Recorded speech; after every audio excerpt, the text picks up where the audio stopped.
What you thinking, man? I've been in the polyamory love style. I can't even say lifestyle because it's not a lifestyle. It's a way of loving, not a way of living. I've been polyamorous for about 10 years now. Okay.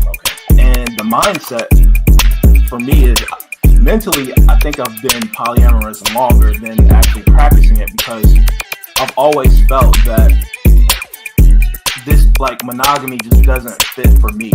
Right. I don't understand why I have to only love one person or why I can only show affection for one person. Where is this written? Why do I have to go along with what the societal standard is supposedly is? Right. And then the problem comes when you love somebody too much. When you let yourself love somebody too much, and they don't love you the same. It's not even matter whether they love you back or not. They can love you back, but it's still unhealthy to love somebody that much. Which I understand that ideology of that. Well, I can't have. I might as well. I've been there. I know that. But at the same time, you have to realize, what your culpability is in a relationship going, however it went. You start thinking about, well, damn, I did this, I did this, I did this, I did this. So, you can love somebody too much.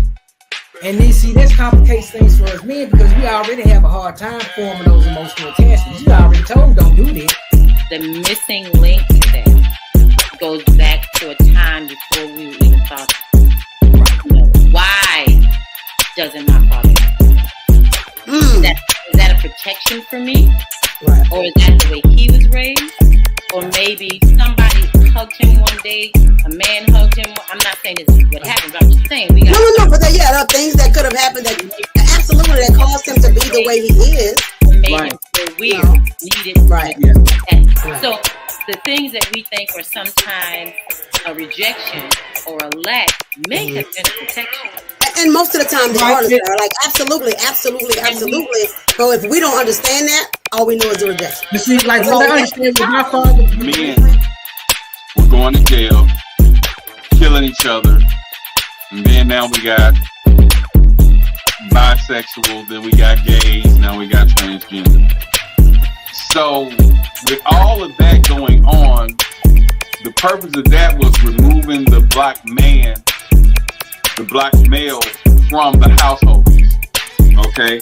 So with him not being in the household, she's getting the welfare, or she's out there in the workforce, forced to take care of herself, and if she have children, to take care of the children alone. Whether he's in jail, whether he's dead, whether he's bisexual, whether he's gay, whatever. The black male was removed from the home, and black woman was forced to provide for the children, for herself. You're missing one other thing that removes black male from the home. That's white women. Because after a while, it was run on black men, white women. Yeah, white women. At one point, black men, they just had to have a white woman. No matter what their social economical status was, white women was the way to go.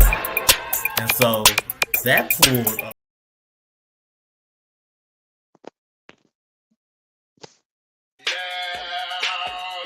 What you thinking, man? I've been in the polyamory love style. I can't even say lifestyle because it's not a lifestyle. It's a way of loving, not a way of living. I've been polyamorous for about 10 years now. Okay. And the mindset for me is mentally, I think I've been polyamorous longer than actually practicing it because I've always felt that this monogamy just doesn't fit for me. Right. I don't understand why I have to only love one person or why I can only show affection for one person. Where is this written? Why do I have to go along with what the societal standard is supposedly is? Right. And then The problem comes when you love somebody too much. When you let yourself love somebody too much, and they don't love you the same. It's not even matter whether they love you back or not. They can love you back, but it's still unhealthy to love somebody that much. Which I understand that ideology of that. Well, I can't have. I might as well. I've been there. I know that. But at the same time, you have to realize, what your culpability is in a relationship going, however it went. You know, you start thinking about, well, damn, I did this, I did this, I did this, I did this. So, you know, you can love somebody too much. And then see, that complicates things for us men because we already have a hard time forming those emotional attachments. You already told, don't do this. The missing link to that goes back to a time before we were even talking. You know, why doesn't my father like that? Is that a protection for me? Right. Or is that the way he was raised? Or maybe somebody hugged him one day, a man hugged him. I'm not saying this is what happened, but I'm just saying we got No, but there are things that could have happened that absolutely that caused him to be the way he is. made him feel weird, needed. Right. So the things that we think are sometimes a rejection or a lack may have been a protection. And most of the time they are like absolutely. But if we don't understand that, all we know is the rejection. You see, like what I understand with my father, Men were going to jail, killing each other, and then now we got bisexual, then we got gays, now we got transgender. So with all of that going on, the purpose of that was removing the black man, the black male from the household. Okay? So with him not being in the household, she's getting the welfare, or she's out there in the workforce, forced to take care of herself, and if she have children, to take care of the children alone. Whether he's in jail, whether he's dead, whether he's bisexual, whether he's gay, whatever. The black male was removed from the home, and black woman was forced to provide for the children, for herself. You're missing one other thing that removes black male from the home. That's white women. Because after a while, it was a run on black men, white women. Yeah, white women. You know, at one point, black men, they just had to have a white woman. No matter what their social economical status was, white women was the way to go. And so that pulled a lot of black men out of the house. Damn, I sure missed that. I mean, I know Rick James, you know, I know, you know, I mean, you hit it. I just didn't think of that as a major absence of the black man. So you being a provider means so many things. Right. It means put you in a house. You know, it means I got your back. It means we're doing this together. It means I'm not gonna walk away when things get hard. You know, that's providing, right? I'm gonna provide emotional protection so that you can, you know, I'll be present for you when you don't feel like you can be there for yourself or whatever, you know. So there's so much more definition to the thing, right? And even on the flip side, looking at, you know, men with kids, right? I remember I did not want a man who had kids. And I was about 25 when I met my ex-husband and stuff like that.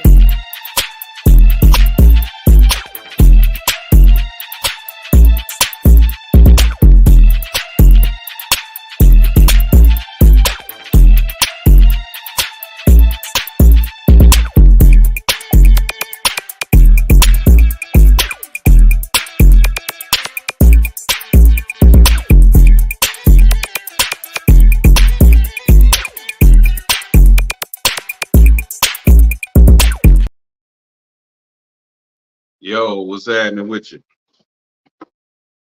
Another Wednesday night. First Wednesday in March, man. February got out of here real quick like. And so here we are, another day to be blessed, man. Another day. Another podcast. What's happening with you? Shout out to my man David, one of my co-hosts, star guests that be on the show. He hit me up. He's in my prayers. He got a lot of different little things going on, but he's gonna get through. Him and his family gonna get through it. I have no doubt about that. And yeah, it's been a lot going on. A whole lot going on. So I'm not gonna talk about too much that's going on though, but what I am gonna do though, I'm gonna touch up on the Cam Newton issue, the little thing that went down with Cam Newton. I'm gonna touch up on that. Everybody's seen the videos streaming. I haven't been on here. Shout out to my other co-host, Chanel. She's been holding it down with her therapy sessions and everything. So been getting great reviews, man. Her show been doing pretty good. I'm gonna also be checking out her show when she launched with her people. But she's been holding it down over here. So great reviews and everything. So shout out to Chanel. She should be on later. She just had a birthday, and you know, I'm sure she turned up somewhere. But she'll be on there. She'll be on here. So it's just so much. There's things going on with the Dolph case, but some of the news and hip hop news and stuff I'm gonna do on Wednesday night. The third Wednesday when I do my hip hop podcast, I'm gonna catch you up on everything that's going on in the hip hop world. From Nicki's tour and all that, the stuff they don't tell you about. New developments in the Dolph case and the Big Juke. It's just a lot going on. But yeah, I guess I'm gonna start out tonight while I'm waiting on my guest and co-host. Guess I'll start out tonight with everybody already saw the squabble that Cam Newton got in during his during his football camp. And I've seen it. Like a lot of the stuff that goes on that's trending on social media lately, I've been so busy. This year just been a busy year so far for me. So I see and I don't see. But the fact that I see and I don't see, I just glimpse. But I'm gonna tighten down on it when it comes to the hip hop news, though, because that's the new baby, I guess you could say, that I'm trying to get out there. But speaking of the Cam thing, it's an unfortunate situation because it's our people. You know what I'm saying? And once I play the video, I'm gonna give my views on what I think about the situation, and then I'm gonna go deeper into the topic. But for those who didn't know, Cam was holding his 7-on-7 basketball camp in Atlanta, and 2 to 3 guys seemed to jump him, and you know, it's just unfortunate you're trying to do something positive for the Black community, and you know, the brother had to get jumped for whatever reason. I just feel like when you in a public place like that, representing what you're trying to represent, it should be a certain behavior. I also feel like it should be certain security when it's celebrities are a main focal person that's there, that's hosting. So it's like, you know, kind of like Mardi Gras. Somebody shot at Mardi Gras. Then Kansas City had their parade. Somebody want to have a shootout at the parade, and a couple of people got shot. One girl died. A female DJ died. It's like, what is this world coming to? You know what I'm saying? So I'm gonna start out talking about the Cam situation. And the link is below when I start talking about the topic of the day. Feel free to tune in and voice your opinion, even on the intro, the news thing with Cam. Because like I say, it's been trending, and I say, let me just look into it. So when I looked into it, I kind of, being out there, I kind of know what went down. But here's the video. Check it out. Before you say we don't have all the facts, as you can see in this video, Cam Newton is getting jumped by 2 guys, and then here's another guy who comes up, tries to sucker punch him. Never is it okay to take and jump somebody. I don't know what issues these guys have or what Cam Newton said to them, but this is chump behavior right here. Just pure chump behavior. And it's crazy, man. And you can't just walk up to celebrities. There's another thing I want to mention. You can't just walk up to celebrities and say whatever you want. Because guess what? They're people too. And you can catch these hands too. It's not like Cam Newton wasn't a world star athlete. Maybe he has some skills with the hands. It looked like he held his own. Make anyone like so angry, because I'm sitting here and I'm speaking to you guys, and there's so much that you guys are doing for the community, and you're pouring into these young men, and so it's just like, what can make something transpire like this?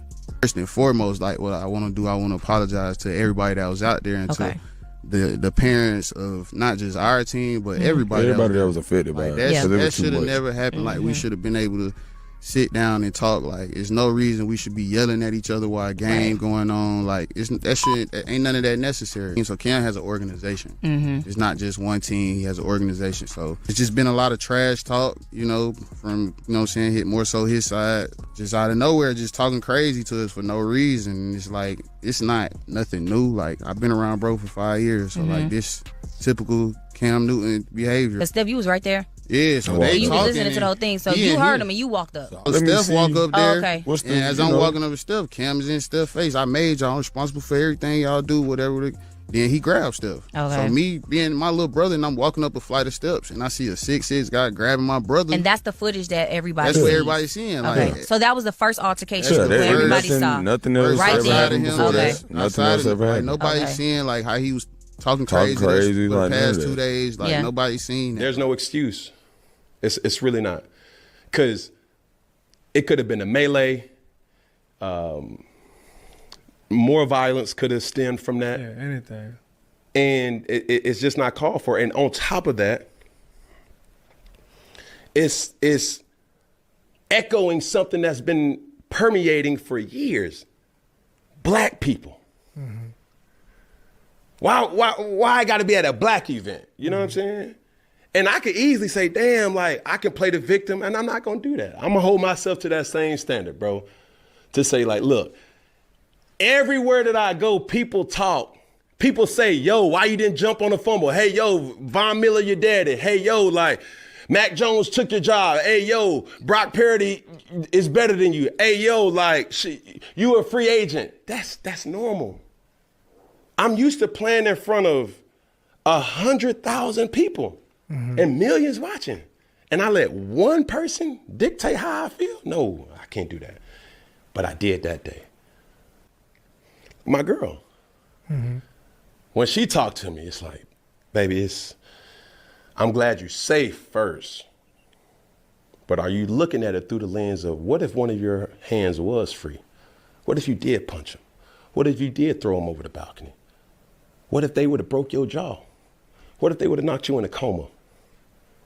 These are things that, we laugh about. These are things that, Cam hat stayed on. Yeah, it's a Mashika plug. Yeah, go buy a Mashika hat. Yeah. But I'm lucky to have this opportunity to be standing as a witness to say, don't be like me, be better than me.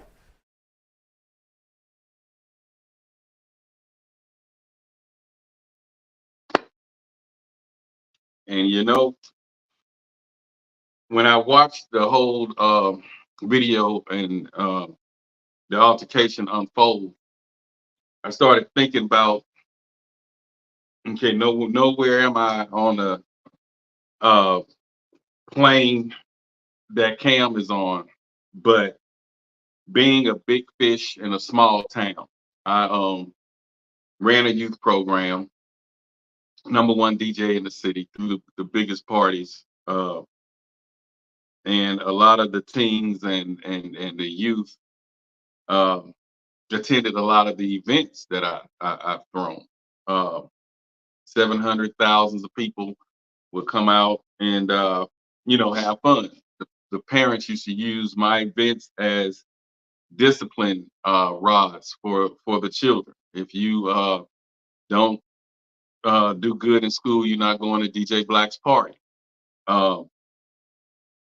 And then they'll drop them off, then they go out on a date because they know they got good 4 hours, to themselves. So being that pillar in a small community, I kind of get what Camden was going through, and that's one of the main reasons why I don't care to bring things to the community today. I have more resources now than I did back then, more access to artists, top-notch DJs, top artists, Boosie, Gucci Mane. Anybody I pretty much want, they'll come for me on the strength. But it's so much jealousy and envy out there right now. And I refuse to be in a hometown for a weekend for positivity and it turns into a negative event. And so I just choose not to. Now my hat's off. I salute the brothers down there that's trying to do things. Val, Boss, for instance, in Bastrop, 318 area. He's trying to bring the youth back, football camps and different things. I would donate to his organization because he just got his new business, getting it off the ground, his LLC. I'll donate to the organization. But as far as me being in that city with all the guns that they have now available in that city, I wouldn't host an event. And I held my youth program, and it was 5 years. We ran a youth program under the Honorable Clarence Hawkins, the mayor. And we sponsored youth of incarcerated parents. Okay. And we changed lives. Some went to the military, some went to college. They got GEDs, some got diplomas, walked across the stage. And these were troubled children, that troubled youth that parents couldn't do nothing with them. One of them was incarcerated, so that was part of being in the program. And I often think about the guy Justin Williams, called himself Jay Wheels after he wanted to be a DJ. And I took him under my wing and everything, and he graduated, went to Florida, and became a nice, young, respectable young man. And those are the success stories that comes out of that. But that was 10 years ago, 10 or more years ago, 15 years ago. The teens, the youth are not what they used to be. The youth of today is not the youth of yesterday. So that's why I say my praises goes out to the ones that's trying to do that. As you notice, you don't hear anything about the big brother, big sister programs. Why? Because it's so disrespectful now. The teens don't respect the parents at all at home and not trying to respect the parents.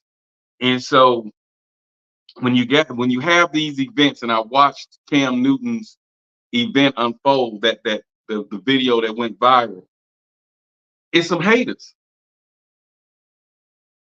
Those guys jumped on Cam, and then if you look at the video, when the guys who actually fought Cam tried to fight him, when he said that he looked up and seen Cam grabbing the guy, and then he decided, hey, I see that 6'3" nigga grabbing my brother, so he decided to jump in. He turned, it's how he looked that let you know he was lying. He put the touching my brother to justify what he did. And then that poor ass apology that he did, that was to protect his brand, because the organization that he's in make money off the youth in Atlanta for coming to the program. So it didn't need to happen. those were jealousy, because in sports it's competitive. And all he said was it was trash talk. Man, that's what they do.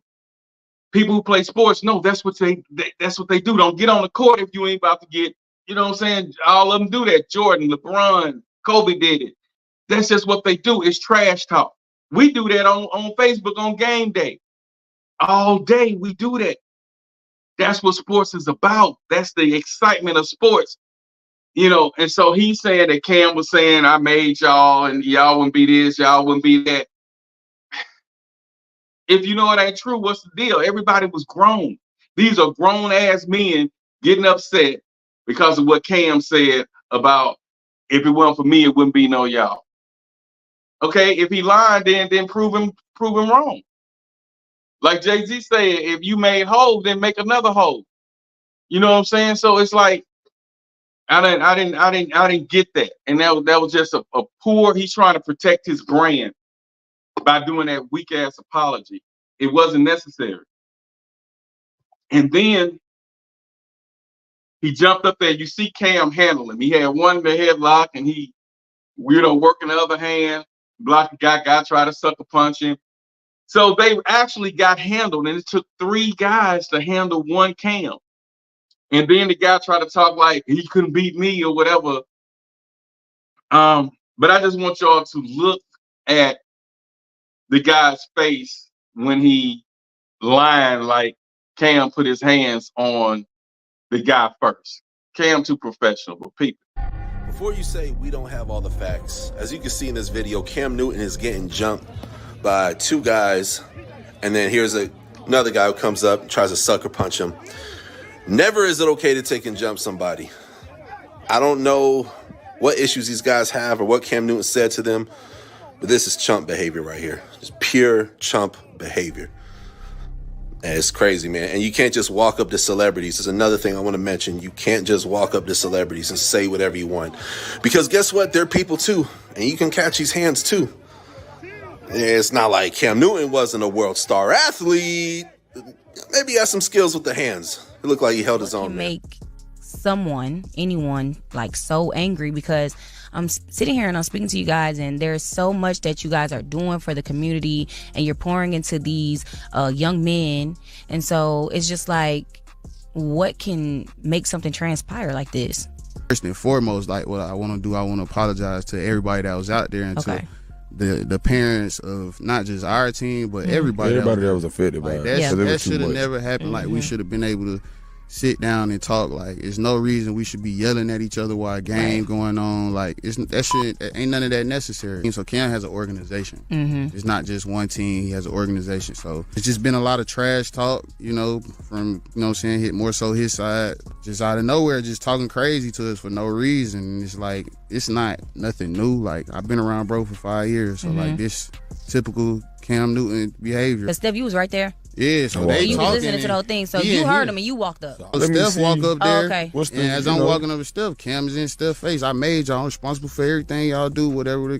Then he grabbed Steph. Okay. So me being my little brother, and I'm walking up a flight of steps, and I see a 6'6" guy grabbing my brother. And that's the footage that everybody sees. That's what everybody's seeing. Okay. Like, so that was the first altercation that everybody saw. Nothing else ever happened before that. Nothing else ever happened. Nobody's seeing like how he was talking crazy for the past 2 days. Like, nobody's seen that. There's no So all he said was Cam was talking crazy. Then he said it was 6 inches. And see, that's the lie. Because he was lying when he said he grabbed him. When I see the 6-inch grab, I want to see 6 inch. That was more like 6'3". But my thing is, there was a lot of jealousy there. And it ain't no way in an event like that, a grown man, especially if it's an event with the youth. And like he say, man, we should have sit down and talk it out. This shit over with now. But the bottom line is, I sense jealousy. I sense hateration. And so that's why I don't host events. And I'm pretty sure that's probably why Lance Sawyer, which was with the Minnesota Vikings, don't host events anymore. The teams aren't what they used to be. And then there's too much jealousy and envy out there. So not necessarily turning our backs, but when you have children of your own that you're raising and you're trying to keep them protected and shielded as best as you can and teach them the respect that's lacking, you really don't have time to be going to an event to eventually end your life. Just like he say, his girl was like, what if your hands did get free? What if you did hit one of them? What if the guy who tried to sucker punch you hit you and knocked you in a coma? Or, you know, anything could have happened at that moment. And then Cam was saying that he's glad that he's able to live to talk about that moment. But it's the fact that you shouldn't even get to that point. So when people say, Black, you ain't gonna bring this and that to Louisiana. No, I was gonna do something for homecoming. It ain't about the money. When you got a family of your own and you have your eyes on the prize and you trying to do something, it's not worth going into doing something for some people or a person that's possibly jealous to cause you harm. It's not really worth it. So no, I don't. And when I do go in town, nobody even know I'm there. I'm in and out. Yeah, I want to go by sometimes and holler at Ray Charles at the townhouse. But guns are so plentiful. Guns that the bullet don't have a name. So I'm not finna. I'll go to his house if I'm in town during the daytime. I go to his house. But as far as me popping up at the club, what's up, man? Hey, it's looking nice in here tonight, man. You got a good crowd. Then bullets rang out. Right now, I got a little too much to live for right now. And so, no, you won't catch me doing that. But like I say, my hat's off to Boss and the ones in Strop City that's trying to make it happen for the youth. You know what I'm saying? I'll send a donation, maybe to the cause, sponsor something.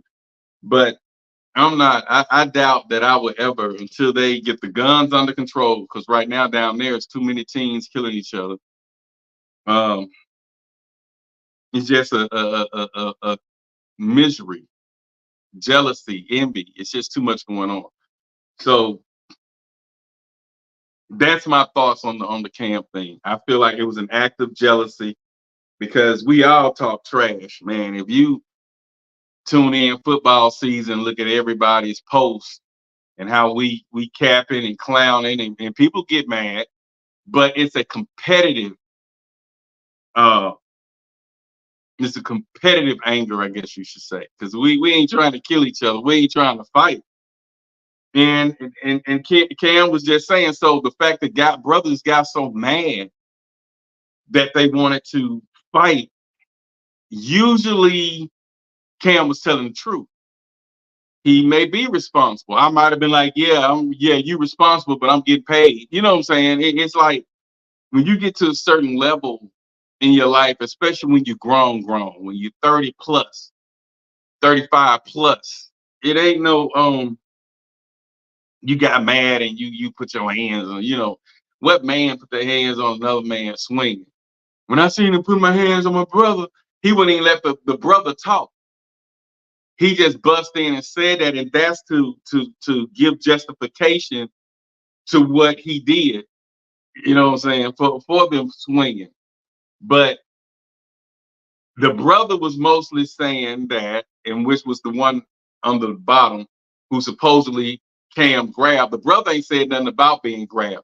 The brother just said he was talking to us crazy for no reason. So that's all a lie. Cam never admitted to touching the dude.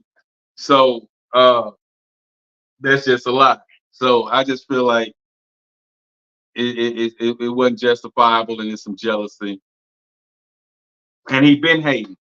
And then the guy was saying something about getting that close to celebrities. Cam know this dude. He said they've been knowing each other for 5 years or more.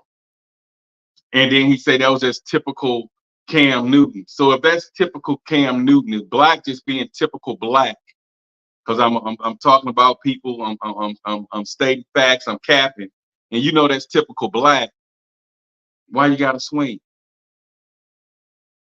I'm just saying. So bullshit in my book. I see it as bullshit. But so that's my take on the whole Cam Newton thing. Bullshit, and that's the reason why when y'all say people don't come to the hood or give back for what? So you can get jumps, you can get shots, you can get killed, and you got a whole family you trying to go home to. I don't think so.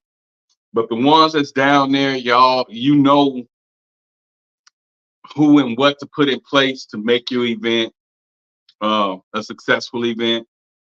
And that's why I say my hat's off to you. And you know, I'll look into donating something.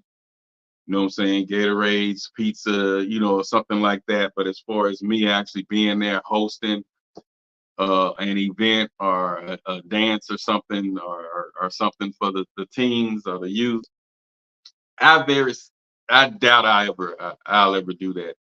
But shout out to Dee and them and Boss them for what they're doing and what they're trying to do. You know what I'm saying? But I don't think I'll participate. But hit me up for donations and things like that. Let me know what y'all trying to do.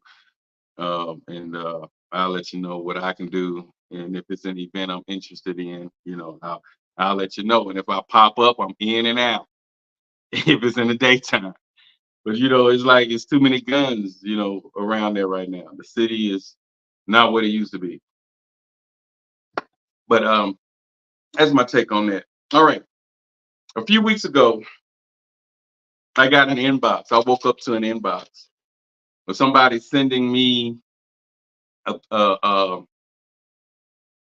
meme, I guess, saying that women are owning more houses than men. Okay. And it was more on a you guys asking what we bring to the table. How y'all gonna ask that when you guys don't even have a house to put the table in? Pretty much is what she was saying. And so I sat there for a minute because I know that's true that women are owning more houses than men. And there's a perfectly legitimate and good reason for it. Not saying that it's an scapegoat or that it's the right thing, but that's a true statement.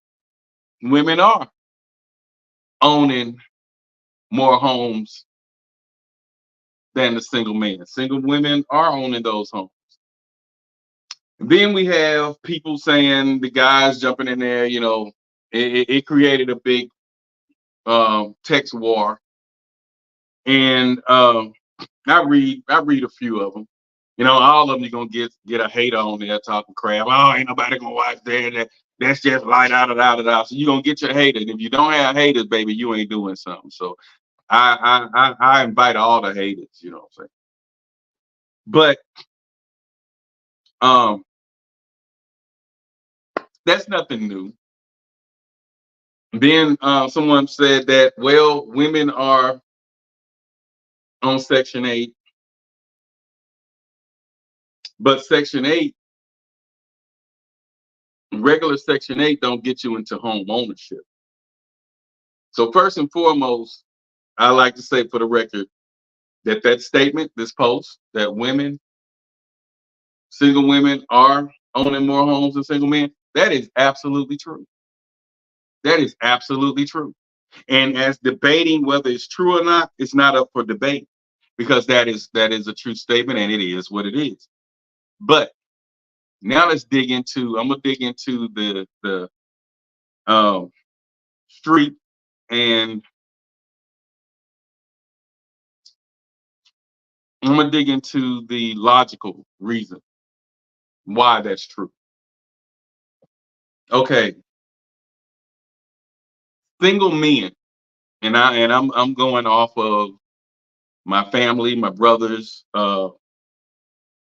friends of mine, you know what I'm saying?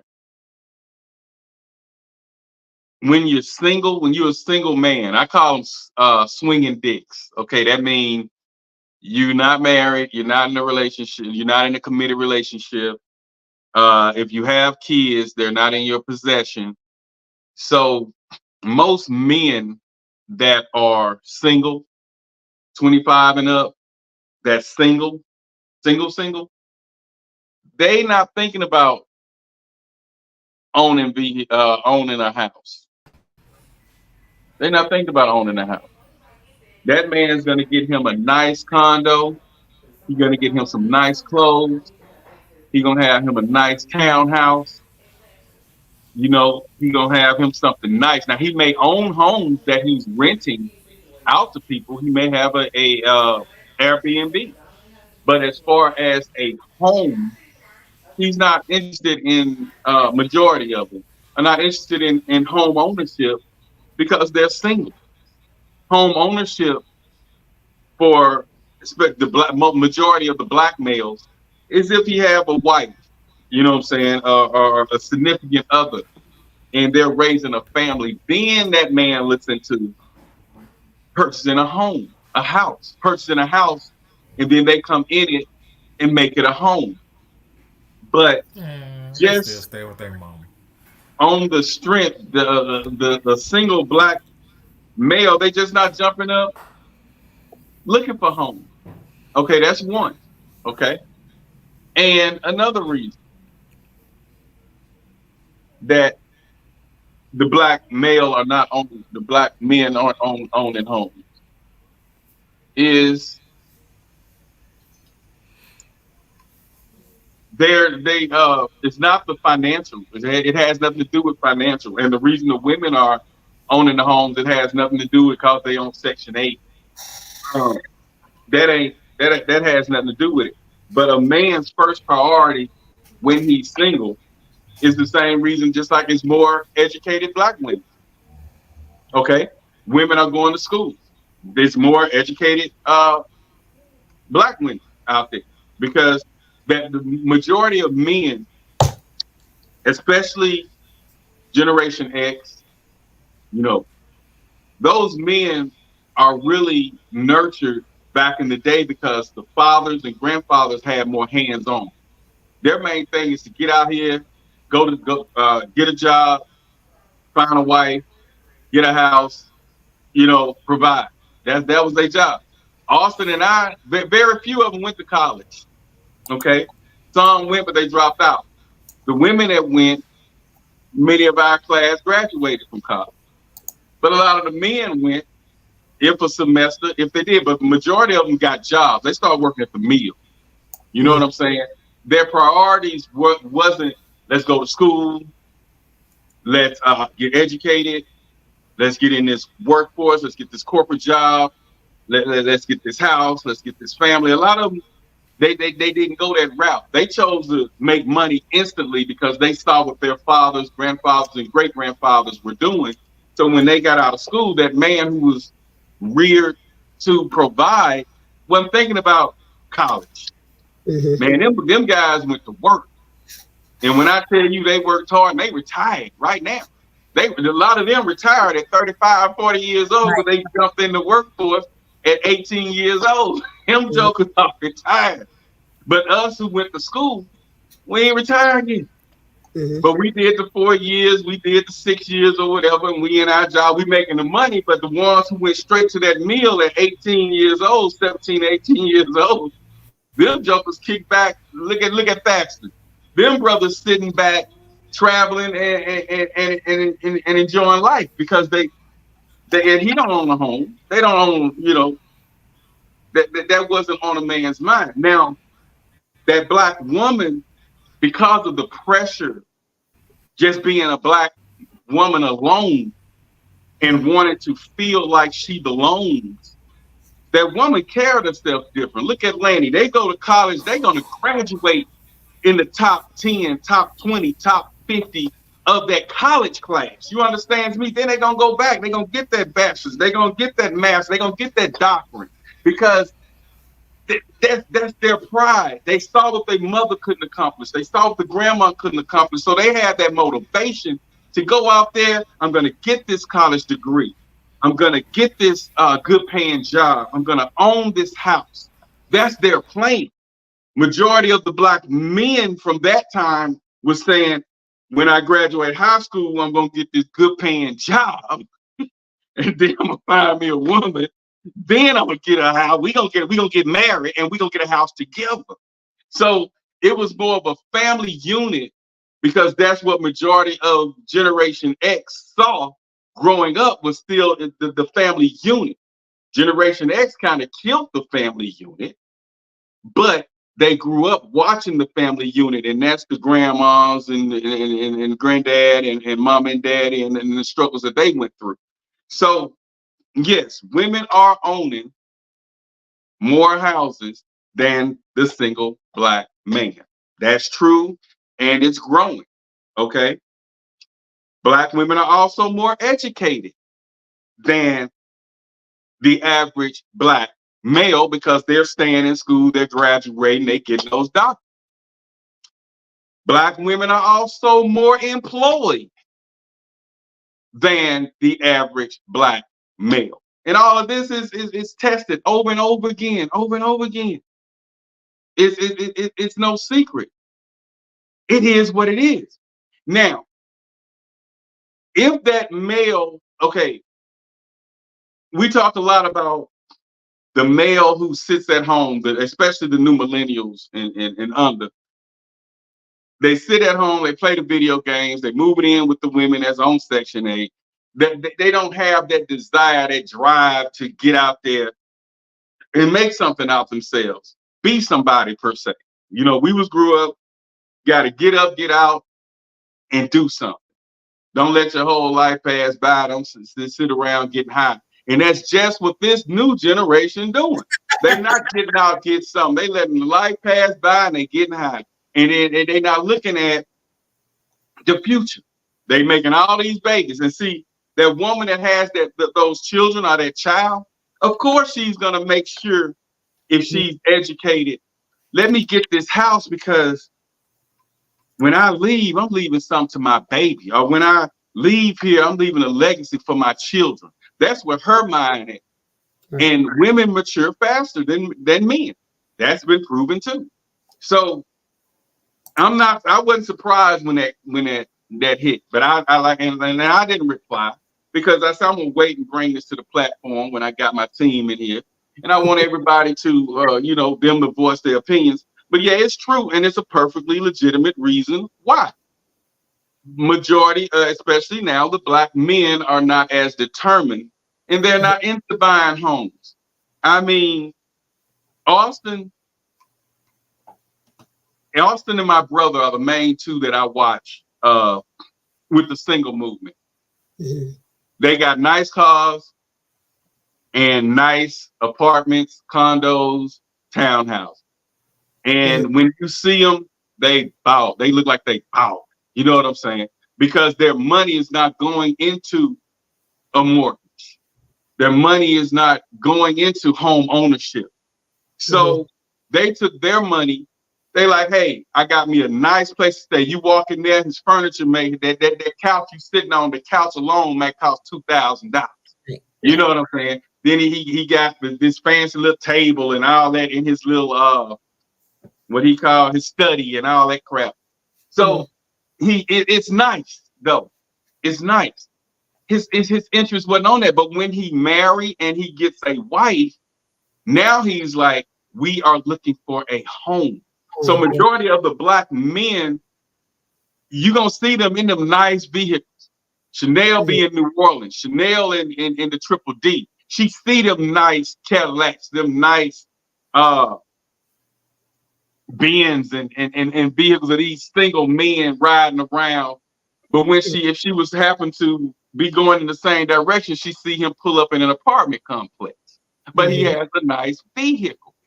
That's where his mind is on. He's not thinking home ownership. I got me a nice place to live. It looks nice. So if I did want to bring a nice female over, it's decked out. You know what I'm saying? It's decked out. He may even hire an interior decorator to make it look nice.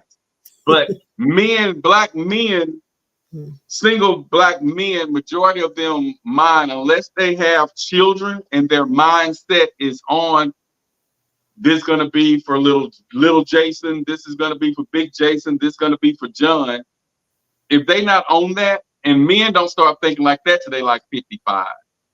So the 25s and up, home ownership, when you just out there single and swinging, I call them swinging dicks. When you just out there swinging, you know, home ownership not on your mind. That's something that a woman mostly wants. They want that house. They want that. I think you made a good point. Like for women, we looking for more stability, right, and all that, and home ownership can equal stability. But what I thought about while you was talking though is when you talk about educating and all that kind of stuff as a people, but also women tend to, you know, like you said, seek that education more often, but financial education, right? Because if you driving the Benz, then, you know, we all know cars are the quickest depreciating asset, right? And so they depreciate quicker than anything else. But the home appreciates, right? And so what about money mindset and lack of education, right? We still, you know, young men still want the shiny things, right?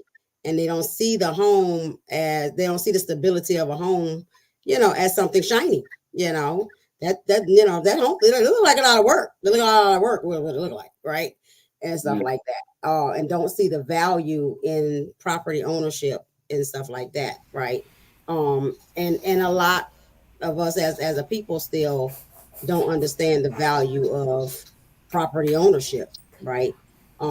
We still, you know, they had us for a long time. Everybody was caught up in the shiny things. I want the brand new car, or, you know, I want the watch and I want the, you know, jewelry and all that kind of stuff or whatever. But that don't provide no stability, you know, and stuff. And it doesn't increase. Some jewelry can, of course, increase in value, but like cars don't, you know. And the more you do to them and customize them, they lose value even more, right?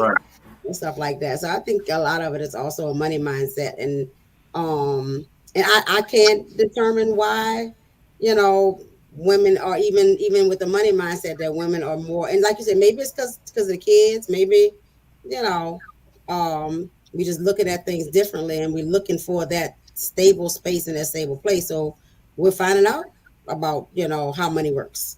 I think a lot of you all saw the struggle of your mother, your grandmother, and you said that's not going to be me. And so quite a few of you all focus on, let me get this education. Right. So if I don't succeed, it's my choice. I don't have an excuse. I don't have a crutch. If I don't want to end up like mom, if I don't want to end up like grandma, if I don't want to end up like my aunt, I have the opportunity.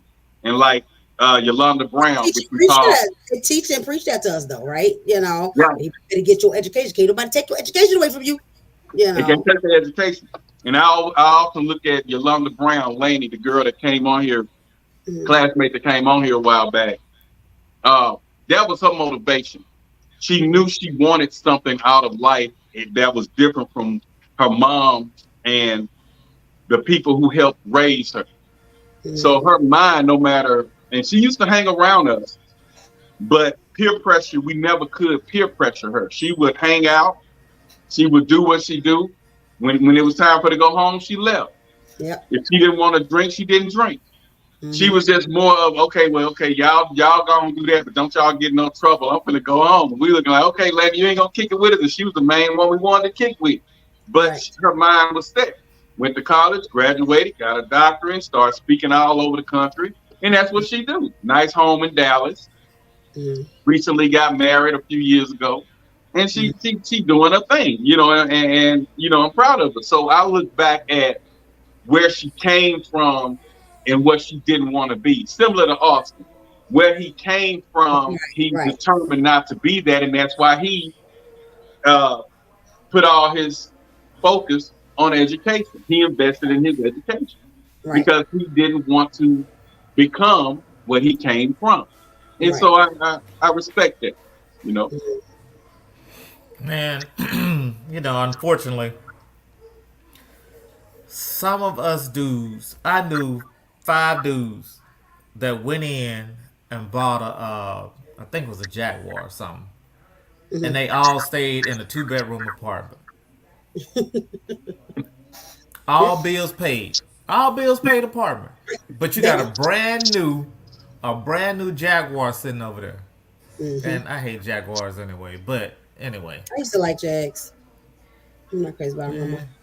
Yeah, I mean the SUVs are fine, but I ain't like the cars that much. But anyway, you know, so and maybe women did think about, okay, well, why am I paying all this money to rent something when I can own something?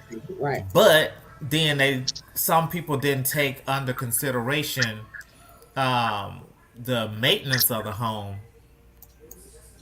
and having to put out money there. Right. Or having to call somebody in and fix this and fix that. Because that's your responsibility. You can't call your landlord talking about this broke.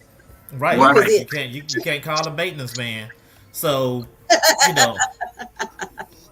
But right. You know, so I mean, and when not too long ago, when I was single, I thought about buying a townhome. I didn't want to, you know, single family home. I thought about buying a townhome because I wasn't gonna get married again, and you know, I was just gonna be old ho. Yeah, I was gonna be a swinging dick, old ho. Yeah, I was gonna be an old ho, and you know, but then also I thought about it. Why am I buying this house? Or why am I buying this townhome? I mean, I can rent. I don't have to do the lawn. I don't have to keep up with the maintenance. Right, that's right. It's less than everything was convenient. Yeah. I mean, I can stay in a luxury apartment. I mean, I never own it. I don't care about that. Yeah. I mean, the ownership is on my mind right now. They started leasing vehicles now. There's more people leasing vehicles now than owners. Yeah. So. Right. Yeah. Yeah. And they don't have to worry about. They have this program now at some dealerships where you pay a monthly fee to the dealership and you can come and get whatever car you want. You can switch it out. I think it's every 7 days or every 2 weeks or something like that. So, you know, ownership, I mean, it depends on who the person is. Do we want to own because that's what we were told? Man, you got to own your house. You got to go buy your house. You got to go do this, go do that. You know, has that been driven into our mentality? So that's what we think that the achievement in life is, to do that. Yeah, but and just like with education, and this before where they put in our head that you have to go to school, and then we talked about this on a previous podcast where we know brothers that didn't go to school at all. And they making over 100. They making over 6 figures. They ain't touched a lick of college. Now, what they not telling you, though women are the most getting those homes, they also the most high eviction rate. And in California, they the most is going into foreclosure. And that falls back to what Austin said. They don't think about the labor. Yeah, because there's a lot involved in that. Yeah. Yeah, and yeah, they get in the home because of the education and the job, but can they maintain and keep it? Because that's 30 years, some more than that, that you're signing up to pay this mortgage before ownership. So, and then they're not looking at the percentage. The percentage. The women that's owning them, it's a percentage. Divorced adults comprise 59% of home ownership. So that's a single woman that's been divorced. She's single now, but she was once married. she won the house in the divorce. Right. Okay. Then you have the widowed individuals where they were married, the man died, he's single now, right. She has home ownership.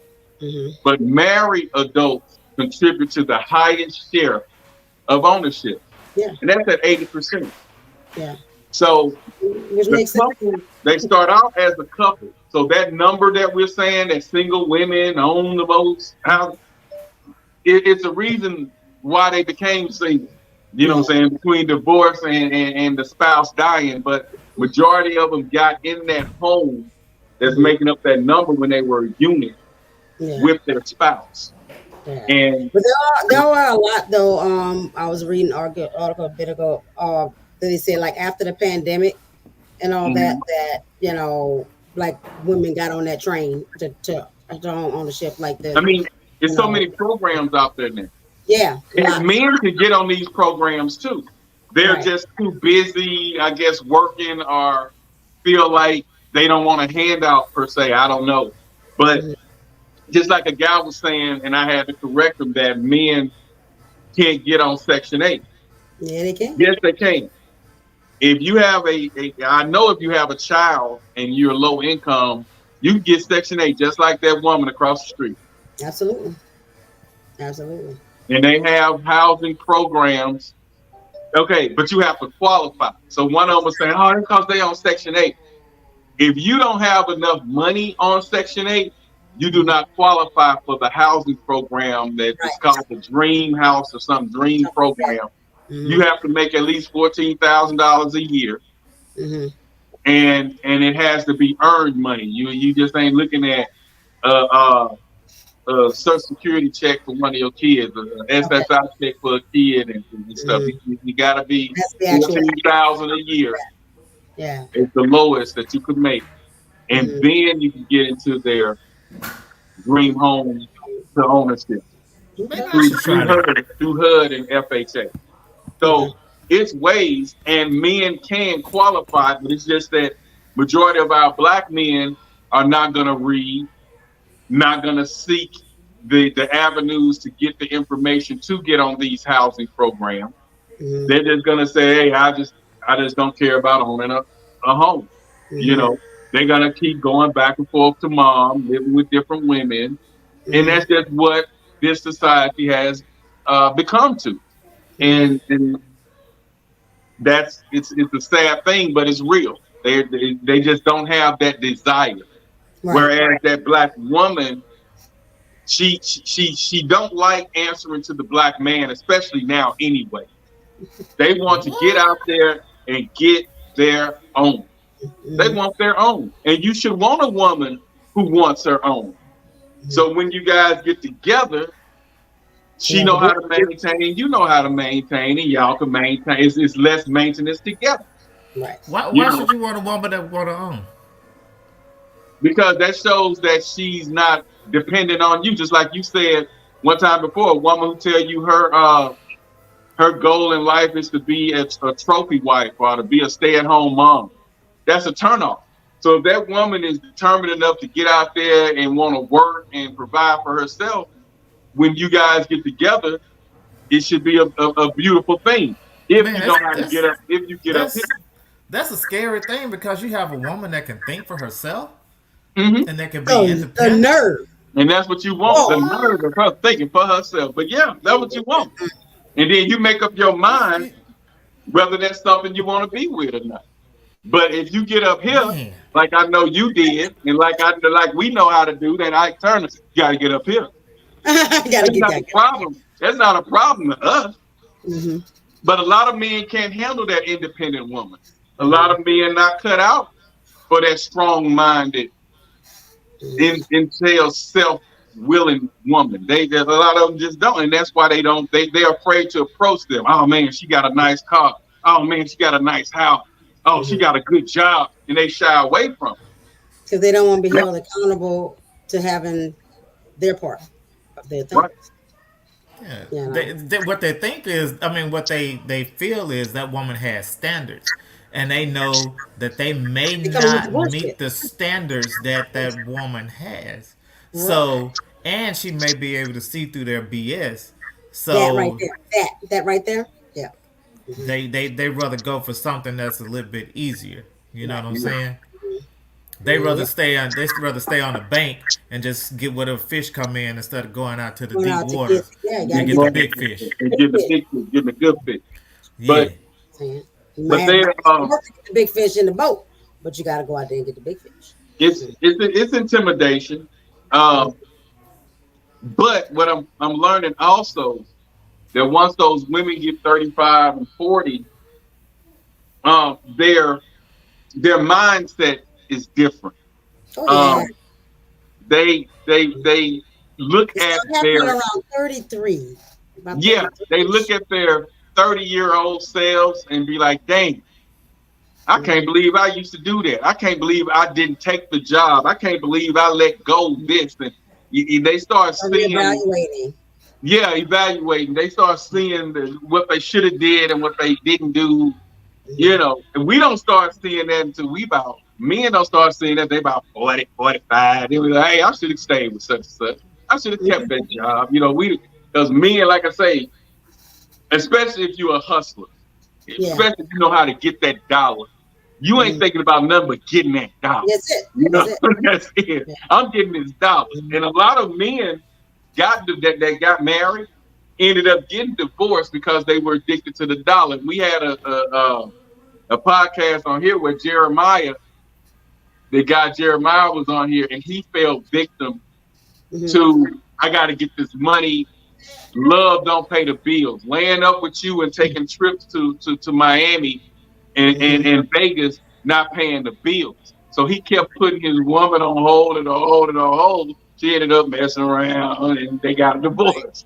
You know, and he was like, she was wrong because he taking care of her. But a woman taking care of her though. A woman understands that to a degree, but she's still gonna want some time. It's just something like what Martin said on that video he did, stand up he did damn near 30 years ago, when he said his woman messed around, and he was doing all that work. He went to the club in his pajamas and trying to get her, and she was like, "You didn't give me time. No matter what you do, that woman gonna want some time, man." I mean, we could be. I'm talking about the dream house, the dream car, you know, and you just working, you stacking that money. You got $100,000 or more in the bank. That woman gonna still want some time. It says something about a woman. That's the thing. A lot of guys think that the material things that they offer is the security that a woman wants or needs. And I used to be that way. I used to think that, okay, if I'm making all this money and I'm giving this and giving that, then we good. But I had to find out that the security that they're looking for is me being there. The security that they're looking for is me protecting them emotionally. That's important. That's important to them. So, you know, if I would have cut down on a little bit of this or a little bit of that, I probably still wouldn't have been with them anyway, because they're probably one person. But you see it. But I see it. I had to learn it. I had to know it, and it puts me in a better place now. So you know what I'm saying? Right. Yeah, and that was my issue too, because I feel like long as the bank account's good, right? You think about a hairstyle, you got it. You think about a trip, we gonna take it. You think about a vehicle, you got that. You think about an outfit, the next week or the next 2 days, you got it. Right. You know, so I'm like, what's the problem? You know, and where you at? He says time. They want time. So until I got in this relationship and I still was getting that dollar. I'm talking about I didn't start focusing on time maybe until the last maybe 4 years. We've been together 12. So it's like I'm like, babe, I'm getting this goddamn money. Look at that bank account. Look at that damn 800 credit score. What you talking about? Look at credit score 800. What and all I gotta do is pay my Chase card down to under 20%. I got an 800 credit score. I'm just playing a credit game right now. And she ain't paying no attention to none of that. time. She like, I'm like, okay. But you don't, and then when I get off work, I would often doze off. She trying to watch Zach and them, and soon as she fixed me a meal and I eat, I'm asleep. No, that's I'm because you got sleeping like itis. an hour and a half. Then I wake up. Yeah, he had itis. Yeah, I get that hour and a half sleep, then I'm up. And then when I wake up, she looking at upside my head, man, you supposed to be spending time. And I'm like, you know, so I had to learn, like Austin said, and I learned that you have to spend that time. So when I do my working and I do my stacking, so I kind of make it like a season. From this time to that time, I'm gonna stack. I'm gonna work overtime, blah, blah, blah, do that. I'm gonna stack. Then when it's time for you to take a break, I'm finna take a break. We're gonna travel, we're gonna hang out, and we're gonna spend time. I'm gonna spend so much time till you're tired of me. So when I go back to work, I can work forever. So I'm sick of you by then, like, get on your face. Yes. So much time. So a lot of people think like Jeremiah, and we didn't convince him on the podcast to take breaks and spend time with his woman. He got a brand new woman now. And they not talking marriage, and they've been together for a minute, but she's still watching him. She's watching him, and he got him a nice woman. I'm saying I know her personally, and he got him a good woman. But this woman is gonna demand some time. She appreciates the work, but she gonna want some time. She appreciate the little bags he getting her. She appreciate all that. All of it. But she not asking for none of that. He's bringing this to her because he's making this money. He work offshore, you know, so he's making that big bank across, you know, offshore. And he coming home, baby, he go, this you. He go, you $5,000 to go do what you want with. She ain't messed up about that. And I'm looking like, damn. She ain't messed up about $5,000 and you just put it in her hand out of the blue, but she can go and just do whatever she want with. No, man. She want me to spend time with her. She told me I can put that in the bank. She just want me and her to just be together. And me not go to work for 2 weeks. Man, I can't make no money sitting at home no 2 weeks. I'm like, dude, you better put that $5,000 in the bank and pay yourself while you staying at home with her for 2 weeks. You know, because what's gonna happen, he's gonna come back home like he did with that other one and catch really lump. If not in his home, she gonna be, you know, he gonna be somewhere else out than just got out of. So you need to spend that time, you know. And we had to learn that. But yeah, back to the topic though, women are making more money, and this white guy tried to break it down. Check him out. Single women in the U.S. own more homes than single men. Now let's talk about why. Well, I hate to admit it, but, you know, women are smarter than men. We would more than likely be living in caves and throwing rocks at each other if it wasn't for women being around. Which brings me to my next point. Men, when we're on our own, we don't need that much to be happy. We can survive in a one-room shack with a mattress on the ground, a TV to watch sports, and a mini fridge to keep our beer cold. Doesn't seem like there'll be too much of a wealth gap for long if this trend continues. So, shout out to all the single ladies.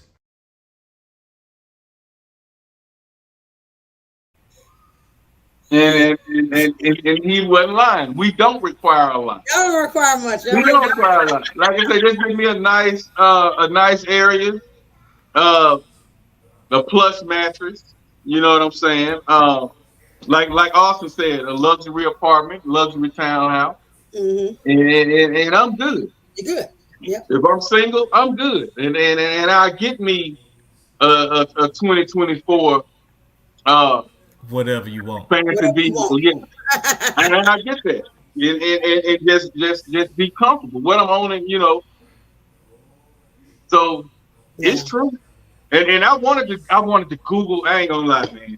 When she sent me that, I wanted to Google, do my damn research. I wanted to pull up some readings and come back and say, yeah, that was taken back in 1997. You can own it home now, but that's not it. What it is though, recent. We own homes Well, we own houses. It's a difference in a home and a house. Let's get that. Okay. We may own a house that we're leasing out, we're renting to somebody, we inherited. We own a house, but it takes, you know, that you have to put a little bit more work in a house to make it a home. Mm-hmm. So black men own houses because a lot of them have bought up a lot of little $28,000, $40,000 little houses, one, 2 bedrooms. They fix them up and they rent them out, but we're not owning the homes. Mm-hmm. And that's what that woman wants. And majority of the women that's seeking these homes are women with children. Right. I mean, but they do say, like, you know, for a man like that, buying a house they get the house, but it's the woman that makes it a home, you know, and all that. So, you know. And so all the men holler about what do a woman bring to the table, and I know that's what sparked me. And that was Austin broke that down, because when she sent me that, and then he backdoored it, and he said, and he put his spin on it. He said he could hear that woman saying, "You holler about what we bring to the table. I bring a house. I got a house. You ain't got no house." And I couldn't argue, because I was saying what you're talking about. I know Joe, I know Willie, I know John. They all got 3-4 houses, but I couldn't say nothing because I can't think of it. I know. Damn, no, not that one. Yeah, that's how I was doing. Yeah. Mm-hmm. I even made phone calls. Hey man, you been in that house about 8 years, man. You buying it out? No, man, shit, man. We paying rent over here. I said, oh man, all right. You ain't thinking about owning no house? Man, shit, we talked about it, but all right, man. All right, I'll just take it with you down. And you know, it was wild because he like, we just renting now. But when your rent gets up to $3,000, when your rent gets to $3,000, that's when it's time. I'm gonna say, actually, I can do $1,500, but when your rent gets $2,500 and above, that's when you need to say, "Hey, let me get on a program." Yeah, you might as well be perfect. You know, let me get into something, because it depends on what you're looking for. Yeah, I mean, I have a client who is a single woman, and you know, a year and a half ago, she's like, "I'm gonna buy me a house," and she used her 401k money. She had a good job and all that, and bought her a house. And now she's like, "I would like to sell this house." You know. Yeah, I mean, because after a while, it can get to be a bit much. Just to think, you have a, say, three bedroom home, right? You by yourself. Then that space is gonna start to feel really large to you. Yeah. You know, and then again, you have to keep up the maintenance and all of that good stuff on the home. So why not rent? Whether it's $1,500 or $3,000, you know, if it's convenient for you and if you can afford it. If the maintenance is worked in that, yes, you're right. Because my upstairs cooling unit is acting up, you know, and this is this will be the 4th time in 2 years that I done called this repair person out here. Next is gonna be, I'm gonna have to replace the unit. You know what I'm saying? So he done put Freon in it. You know, we done cleaned it. He done went upstairs and changed out, you know, different things in the attic, and it's still freezing. So that's telling me that it's a leak somewhere in that unit. When I walk outside, it's frozen, but the house is hot. And then, you know, spring coming, and then summer, and I'm in Georgia, so it's gonna get hot in the South. But I don't want to call them back out here, because that one trip you looking at that near $400-$500, and then that's before he find out what's wrong. And then now he's saying, diagnosis. Exactly. Now he's saying he's gonna have to put some type of dye in it, and then that dye costs too much to try to find the leak, to find out where the leak is. So I'm like, hold on. So. This been acting up for 2 weeks. I ain't called him yet. So I'm like, oh no, baby. But she like, shit, this is our first week of warm weather. So she like, hey, what you gonna do? So I'm sitting here like, all right, I'll probably call him next week. You better, just like we used to do back in the day, get them box fans and stick it in the window. I have an air conditioner in our room, but then I have to go and buy air conditioners for every all the kids' room. So be like, man, y'all gonna sweat. So, like also say, that's the disadvantage of home ownership and why the evictions or the foreclosures. It's expensive. I can't just get on the phone and say, "Hey, the toilet stopped up. Hey, the air conditioner acting funny. I need you to come and spray this and that and that." You can't do that when you in home ownership. That's the disadvantage. And then when you look at the cost, the maintenance, the upkeep for that man to come out, they're gonna take $300 just for that man to come out and look at it. Yeah, look at it. I'm like, dude, and then I get in good with them. No, come on, man. You know. Yeah. You gotta make friends. You know, I'll come DJ for you. Throw your little house party. I'll come DJ for you, bro. Right. What you need? You know. But then they'll say I'm cool. They cut me a little slack, especially because I'm being good with the guy now because he's been here 4 times. So I'm being good with it. So they the guy where they don't charge me to diagnose. Look at it, yeah. But I gotta buy if you use some dye, I gotta pay for however many ounces of dye he used. If he bring a part, I gotta pay him for the part before he bring it to the house. So we on that term. But the first 2 times he came, he taxed all them charges. And then I'm like, come on, man, you was out here, you didn't fix the job, you thought it was I thought it was such a you didn't want to do the such and such. So now I'm in good with him. So when I call him out here, probably Monday or Tuesday, I'm gonna call him back out here. I'm gonna speak and I fix it first. So I'm gonna do my little diagnosis. Yeah. Go to YouTube and see how to put free on. You got a lot of good stuff. You know what I'm saying? See how to put it in there myself. Because of YouTube University. and let me tell y'all something about when y'all pay y'all mortgage. Split the payment up. Because it helps out with your interest, right? What you mean split up? Pay it twice a month? No. Pay part of it on the first, and then pay part of it before the due date. Okay. And then you can put a little bit extra on one on the, which you eat up your interest, right? Yeah. Right. And then when you get your income tax, rather than going down there buying you some expensive weed, going on this trip, or brothers put some more tires on the car, whatever you do, pay an extra house note. That's right. Get a note ahead. Yeah. So if something happens, you got to. I do that. I work with people on their payments. Financial advisor. I've been there for quite a few people to get them out of. Yeah, because like where your money going? Because that extra payment would actually is going towards your principal versus your interest. So you end up paying your house off a lot sooner. Maybe 10 to 15 years earlier. I wanted to hold a credit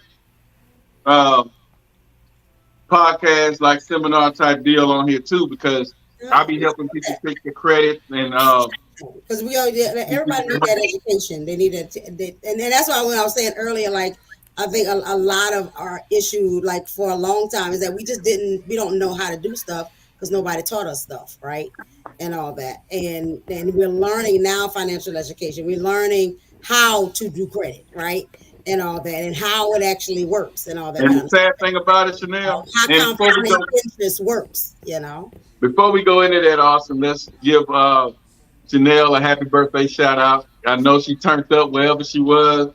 She did a thing. I had a party, 70 style. She did a thing, so I want to wish you a happy birthday and many, many, many, many, many more. Thank you. Enjoy yourself. Keep on enjoying yourself. Stress free. Don't worry about nothing. It is what it is. What's meant to be will be. So ain't no sense in you sitting around here worrying and getting old, worrying about the shit you can't do shit about. So enjoy the in the face. Do your thing. Turn up. Did Boo come in town, or did you go there, or y'all wait? He ain't come. No. Okay. Man, I'm mad about it. We ain't gonna talk about that on the show. Right. Sounds like a whole show. Whole different game. But yeah, a whole new show for me. Women, they feel like when you ask a woman today what they bring to the table, the first thing they thinking about is financial. Mm-hmm. It's not about financial, because it's financial to an extent. To an extent, especially now with the millennials and beyond.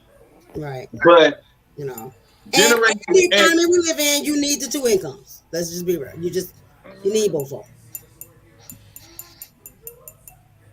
Yeah, I mean, look. So I hear people that talk about, hey, my dude make $125K a year, and we are a family of 4. I can quit my job and do whatever I want to because my money just goes to shopping. No. I'd be like, do it. Well, that turn out. I'm gonna go back, because I used to hear how expensive they say children are. Okay, I have an 8 and I have 9 now and a 14. They're not as expensive as everybody was saying they are. I guess it's. I don't know. I guess it depends on. Where you for your kids at? Because you buy them 8 outfits, matching outfits, and you pretty much just feed them. Buy them 8 outfits, buy them 4 pair of shoes, and that's gonna last them for at least 6-7 months, and then you do it one more time. So you spend $300 here. You're gonna spend maybe $400 on shoes. That's and that lasts for 6-7 months. If you want the bare minimum, and if you're living on the, if you just don't want to do anything else, sit at home. You have whatever cars you have, and hey, you go on to Chuck E. Cheese once a year. Being if that that's all you want to do. Being that I'm a financial advisor and I have gotten people out of debt, I know how and where to spend money. So I know how to take extravagant trips. Absolutely. Okay. So it's just I just don't see when they go, oh man. And like I say, it gets expensive when they want to join clubs, when they want to be cheerleaders or that's expensive. Involved in something like that. Yeah, I mean, if you get that's just a one-time, once a year expense. But if you making, I'm gonna say, $3,000 a week, 2,500, whatever a week. You put 500 up. You take the 2,000, you apply it towards your bills. You make sure you keep your bills low. It's really not that hard. So that's every week you got $500 going into a whatever can happen. Who out there got kids that and your light bill ain't skyrocketing high? They don't turn no damn lights off. Hey, the wife. Now my light bill, I ain't gonna lie. They sitting in the dark. When we first moved over here, where shades in the light. The light bill it got up to $600 and something, okay, a month. The wife just got that joker down to $266. I paid it today. Magic. She's magic. So she's working. We working. So what it was though, we were running the units upstairs and downstairs trying to keep the house. Yeah. But we learned in the daytime because that's when they tax you the most. We don't turn the upstairs because the kids at school. They don't come home about 5 o'clock. So why are we running this air at 58 degrees and 60 degrees in the daytime when the kids gone? Right. So she said she make me turn that off every morning when I get up. She said, you turn that air off. I was forgetting for a minute, but then I started doing it. I said, okay, once we paid the last one and the billing cycle started over, I said, I'm just going to sleep. Yeah. So I started turning it off. She sent me that bill today.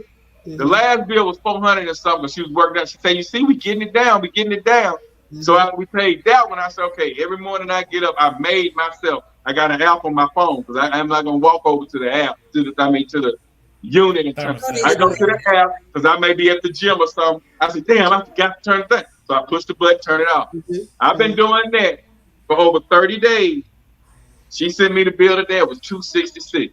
We had a $366 bill when I was in a 3-bedroom, maybe 1,000 square foot home in Louisiana. Yeah. And the bill was right at what we're paying here at 4,800 square feet. Yeah. So she learning, you know, that's why two heads, but she got that down. So now that's extra money now. Yeah. That's freed up. We just got to keep it up. So instead of that 4 and 6, I done got $400 extra a month in my pocket. Yeah. So guess what? That's cruise money for her. That's vacation money for her. That we would rather spend the money on. You know right. And it's not messing with what I originally got planned because it ain't touching my money. Right. It's extra money that freed up from a bill. So yeah, she keep getting them bills down, she'll get more. So that's her motivation. That's her motivation. The bills down. And we can take more trips. You can get more hair. You can get that outfit that you seen them girls in on TikTok. You can get that. But as long as that bill $600 and some dollars down to $700, we're not getting it. Yeah. You know, so that's what a man wants. It's not so much as her bringing financial to the table. Because I watched my mom bring the little money she did into the house. And like I say, we all know this was in the 80s and 70s and 80s. But she had Angus Chemicals, which was a big little chemical thing. Okay. He at the mill. They put their money together like we talked on here before, and Austin saying you have a bill account and you have a fuck off account. Right. So the bill account, you know, you're going to put 60% of what you make in the bill account. The other little 40%, you want to go buy a dress, you want to waste it all on weave, you want to go to a spa. That's you and your thing. Don't say nothing with me. If I want to buy Jordans, if I want to do whatever, I'm doing what I do with my 40. Right. I put my 60 in there. I do what I want with my 40. Right. So when you separate the money like that, I seen them do that, and it was never a struggle. It's kind of like Tiffany Brown, one of our other classmates said. She said it's not 50-50. When you in a real relationship, it's 100-100. You give what you can give when you can give it, long as it gets done. It ain't no okay. Here you go. Okay, the bill, our total bills in the house is $4,000. I need your $2,000. I'm gonna give my $2,000. That ain't how that goes. If the light bill $600 and I got $500, I'm gonna put that $500 on, and she got $100. She put $100 in there. That's how that go. It's 100. That 50-50 shit, that ain't what it do. But most men, roommates. Most men, especially millennials, that grew up with the man going out there, bringing the bacon home, and the woman cooking the bacon and preparing the meal. You see what I'm saying? They not looking 100% for financial, because a person as smart, you, Austin, me, we gonna look at our bills and we gonna know what's in our means, and if something overstepping what's in our means, we're gonna say, nah, we need to wait on that. Let's do this week after next when this check hit and this is paid. You know, you have to think. You just can't just jump up and do stuff. So we mainly need someone to help us maintain that. If Austin Girl was to lose her job today and was forced now, not by choice, to be at home for a month and a half or 2 months till she found the next job that she wanted. I'm gonna give it 3 months, because it usually takes you 3 months to find the job you want after you lose. They'll still be able to maintain, because he know how much he makes. He know how much it takes. I know how much I make. I know how much it takes for me to run this household successfully where we getting 100% of our needs and 70% of our wants. Right. So I know how to run this household where we getting that instead of getting 100.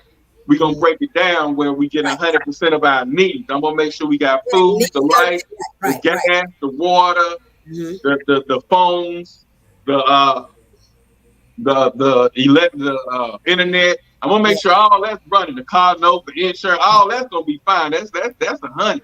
Yeah. But then I'll go out to eat, our trips, we gonna do a lot of that, but we might take 6 trips compared to the 10 we used to take. Right. But we still gonna get out and enjoy ourselves. If it was if it was reduced to 1.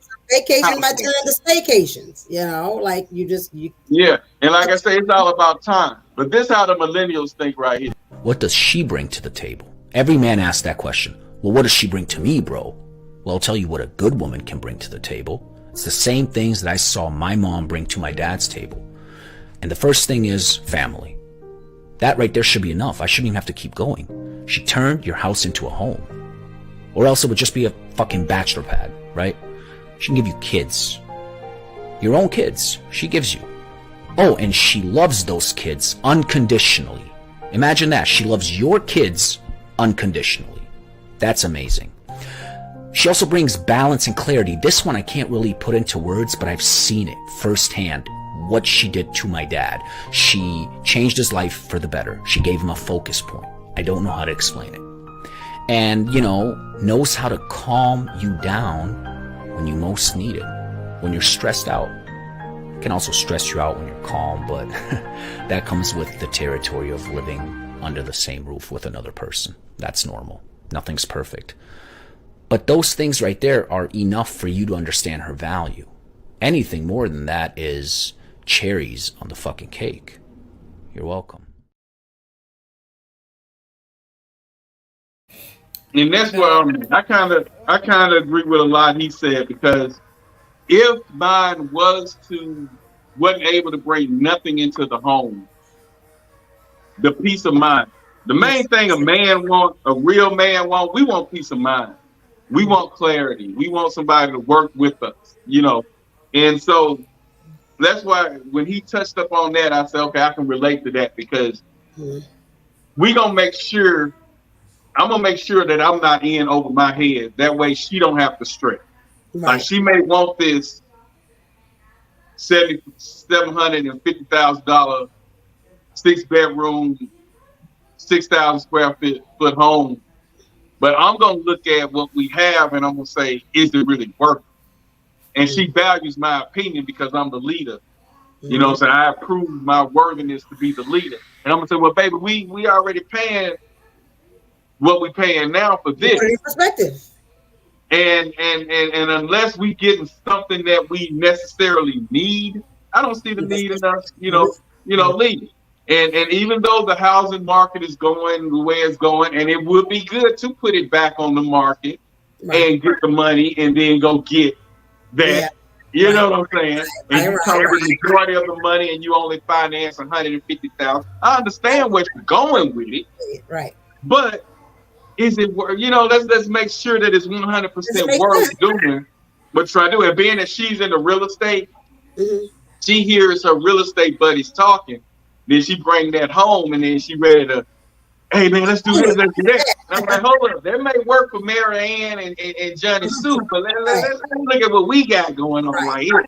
And my thing is, I'm a firm believer that if it ain't broke, I ain't trying to fix it. Yeah. If it ain't broke, let's not fix it. Now, if it's squeaking a little bit, we'll look into repairing it. Yeah. But if it ain't broke, WD-40 work for a lot of that. Yeah. Man, you know what? I wouldn't want a woman that couldn't bring balance to me, because I beat myself up a lot for simple mistakes that I make. Yeah.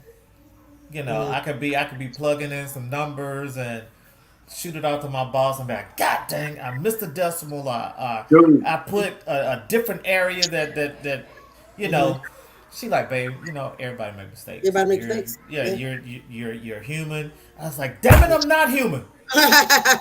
But, But you know, she's always been that calm and that balance for me, and I had to send her a shout out, you know, this week because I looked back over my life and saw what I didn't have in her, and how much better I am for having her in my life.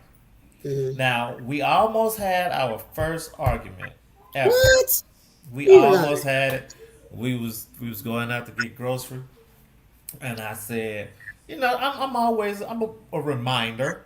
And I'm like, I said, baby, you know, we're working within a budget, so just get the necessities. Well, baby, I'm getting food. That's a necessity. I said, yeah. I said, I'm just reminding you, hey, be mindful that we're working in a budget. Well, you know what? We just won't eat this week. I said, well, damn it, let's go. I said, well, damn it, let's go. We won't eat this week. There you go. I'm laughing, Chanel, because we know each other so, you know, we're one and the same because we spend so much time together. And the fact that she said, well, fuck it, he gonna automatically, that's just in his blood. Then fuck it, you know, I mean, that's just, you know. No food for nobody. And I go through that too with mine, because women, like she went to the store today. Now, don't get me wrong. Some off brands to me are better than the real brand. Yeah. Okay, so she was in Kroger. I like Kroger taco shells because they're soft, they're thinner, and they're softer than Ortega. Ortega is kind of a little thicker, rough to me. So she went in the store, and I was on the phone with her. I said, baby, get the Kroger brand.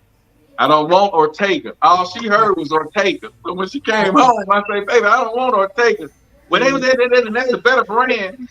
I don't go out brand. I don't go out brands when it comes to that. I want it.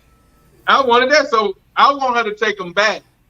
She didn't want to take them back, so I'm like, oh, so we almost got to a small little altercation. But what I'm gonna try, I'm gonna probably take them back in the morning. When she don't take them back here, I take them back. I'm gonna swap them out, and the price she paid for them Ortegas, I'm gonna get Kroger 2 for $5 at Kroger 2 for $5. So that's just me, you know, and especially when you budgeting, because we have an anniversary coming up, and I don't know what I really want to do. You know, we haven't been to Vegas yet. I haven't been to New York. I want to go to New York. She want to go to Niagara Falls. She want to fly to LAX, and we take the trip back across from California back to Georgia. So it's just so many options. And right now, it's financially stable, you know, for us to do that. But I don't know what I want to do. So I'm trying to let her know, pick what we gonna do so I can go ahead and get my mental prepared, take off work, get the vacation time, you know, do what I do. But she up in the air. She's torn between things that she feel like she need to do, that she could put the money elsewhere, or taking this much time trip. Right. And so she don't like flying though. That's her problem. And so that's why she kind of, but I don't really want to do it. I know she's afraid of flying. And that's why she keeps putting off like what she want to do. But anything local, you know, it's not as fun. Now I can go to what's that, South Carolina? What's that place, Myrtle Beach and all that? We can do that, you know, because she really want to drive. But I'm more of a let's just fly. Yeah, she like the road tripping. Yeah, she a road trip. Because when I took on a plane for the first time last December, she was throwing up, blood pressure up, and she hated the trip. And then, you know, we had a connecting flight. She was like, if we got to do a connecting flight, she don't want to go. Trying to get back on, So I'm like, I don't know how you gonna go to Jamaica. Now she talking about taking a cruise. I don't like the water. And then it's gonna take 7-8 days to get there, 7-8 days to get back. I ain't got that much time to be taking off work. No, it don't take that long, man. Y'all can do a 3-day, 4-day. 3? Yeah. Yeah. You can do a 3 or 4, yeah. Going west. And if you go down, all you gotta do is go to Florida. Y'all right there. Just go to Florida. Take y'all a trip out of Jacksonville, Tampa, Miami. Right. Y'all close to Florida. You ain't even gotta fly. Y'all can go to the Bahamas. Y'all can do a 4-day, 4-day trip. It was too hot. I went to the Bahamas at the wrong time, buddy. Yeah. It was so damn hot over there. When I tell you over 100 and some degrees and miserable, I told her I'd never go to the Bahamas. Man, we had a great time in Jamaica. What year did you go? What season did you go? I think it was in June or July. Woo! Yeah, but we had a wonderful time. The boat was cool. Then the boat docked and we got off the boat. I ain't gonna lie, I was trying to find some weed. I just wanted to see what they were talking about.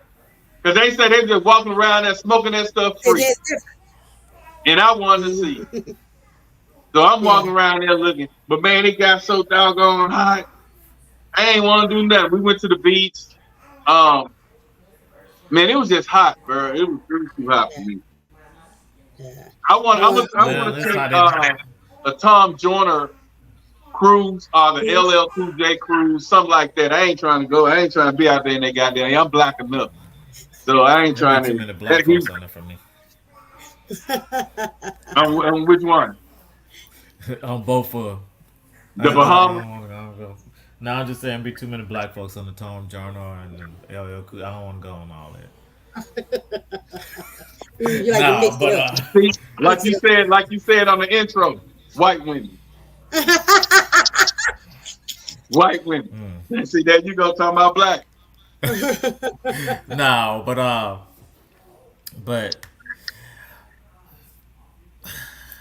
I don't know, man. Home ownership it has its perks, and you have to weigh your options. You have to be smart when you go into a home. You have to be able to truly budget. Yeah. For what you're getting, and then a lot of people, just because you qualify for a $700,000 loan, that don't mean you should get it. That don't mean you need to go ahead and spend it all. Mm-hmm. especially if you're single. Right. Yeah. You know what I'm saying? Go get you something where you just chill. You just chilling in. You know what I'm saying? Because I had always said if I was single, it would be maybe a good 3-bedroom, and that's if the kids decide to come or some family come down. I'm getting a 2-bedroom, 1,800 square feet, or 1,500 to 1,800 square feet. I don't want nobody taking too long to stay. I'm gonna have 2 tiles in there. You say you make it real uncomfortable. Yeah, 2 tiles and 1.5 pieces of soap. Let me tell you what she do when she don't want company. She keeps the air at like 50, maybe 57, 58. So they visit us one time. And then when she say, when y'all coming back, girl, your house be too cold for me. So she runs them out of here. When she don't like them, she turn the air down. That's smart. That's so smart. I just ain't gonna let you stay around no cold not like that. Yeah, they don't come back. Yeah. But my daughter just made 18, my last one, right? And stuff. So I've been like evaluating, like what I want to do, right? And if I was, I even was like, I should just get me a little tiny home, just by myself, just small. I don't need a lot.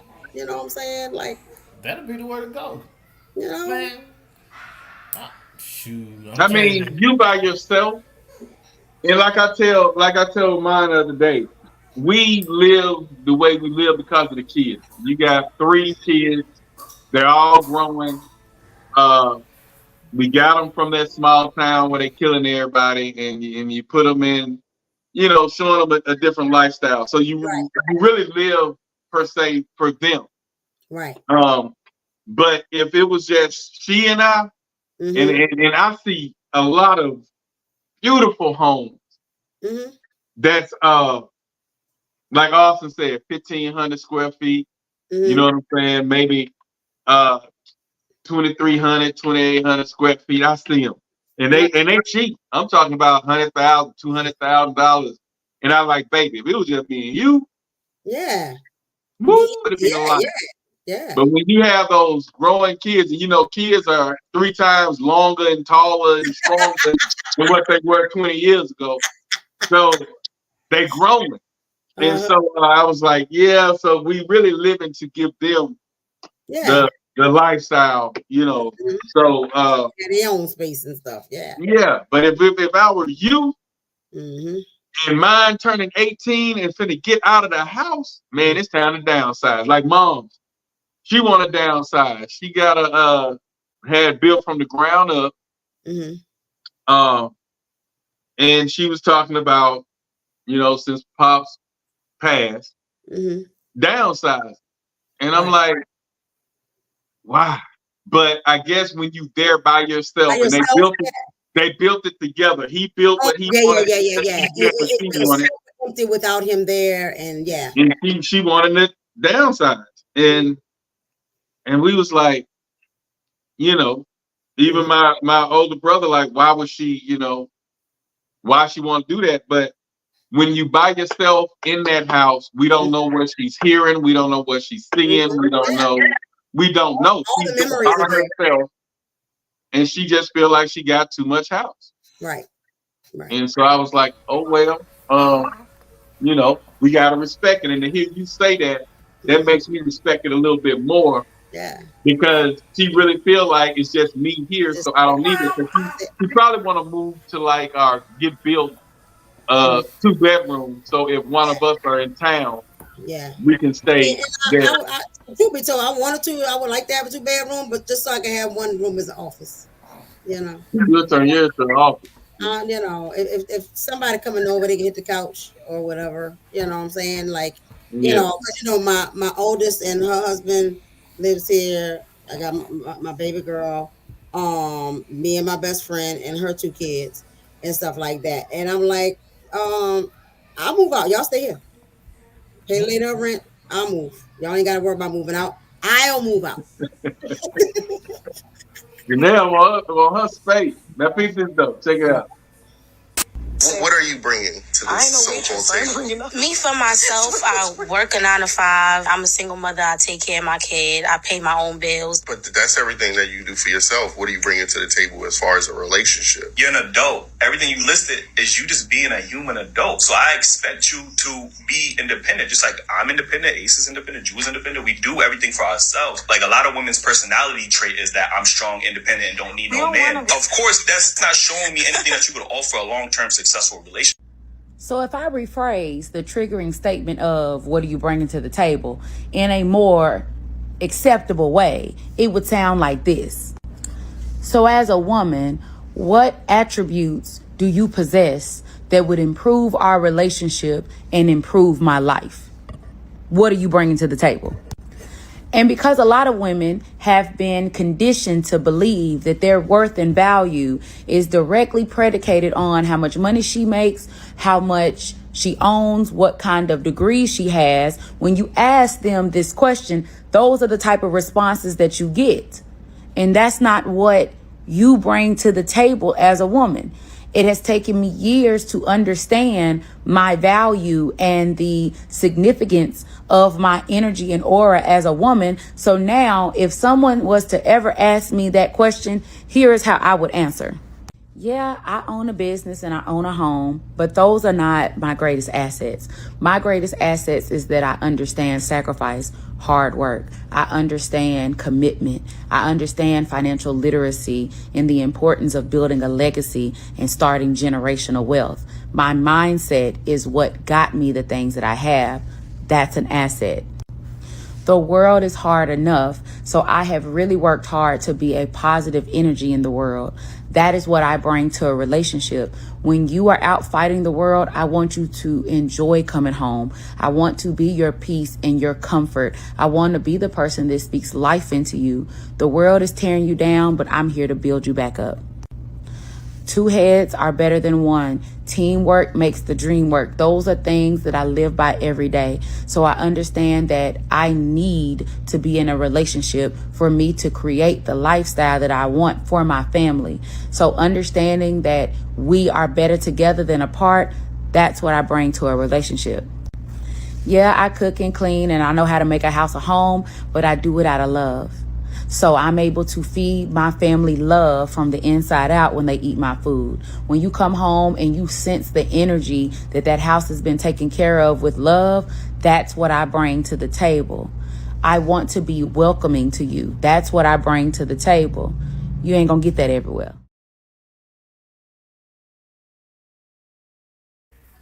Now, Chanel, did that let her break that shit down, or did she break it down? Like you said, some of the stuff you were saying in the intro about being a provider, and you was breaking down what a provider really means, being there when the going gets tough, you're not going to fold on it, you know? Right.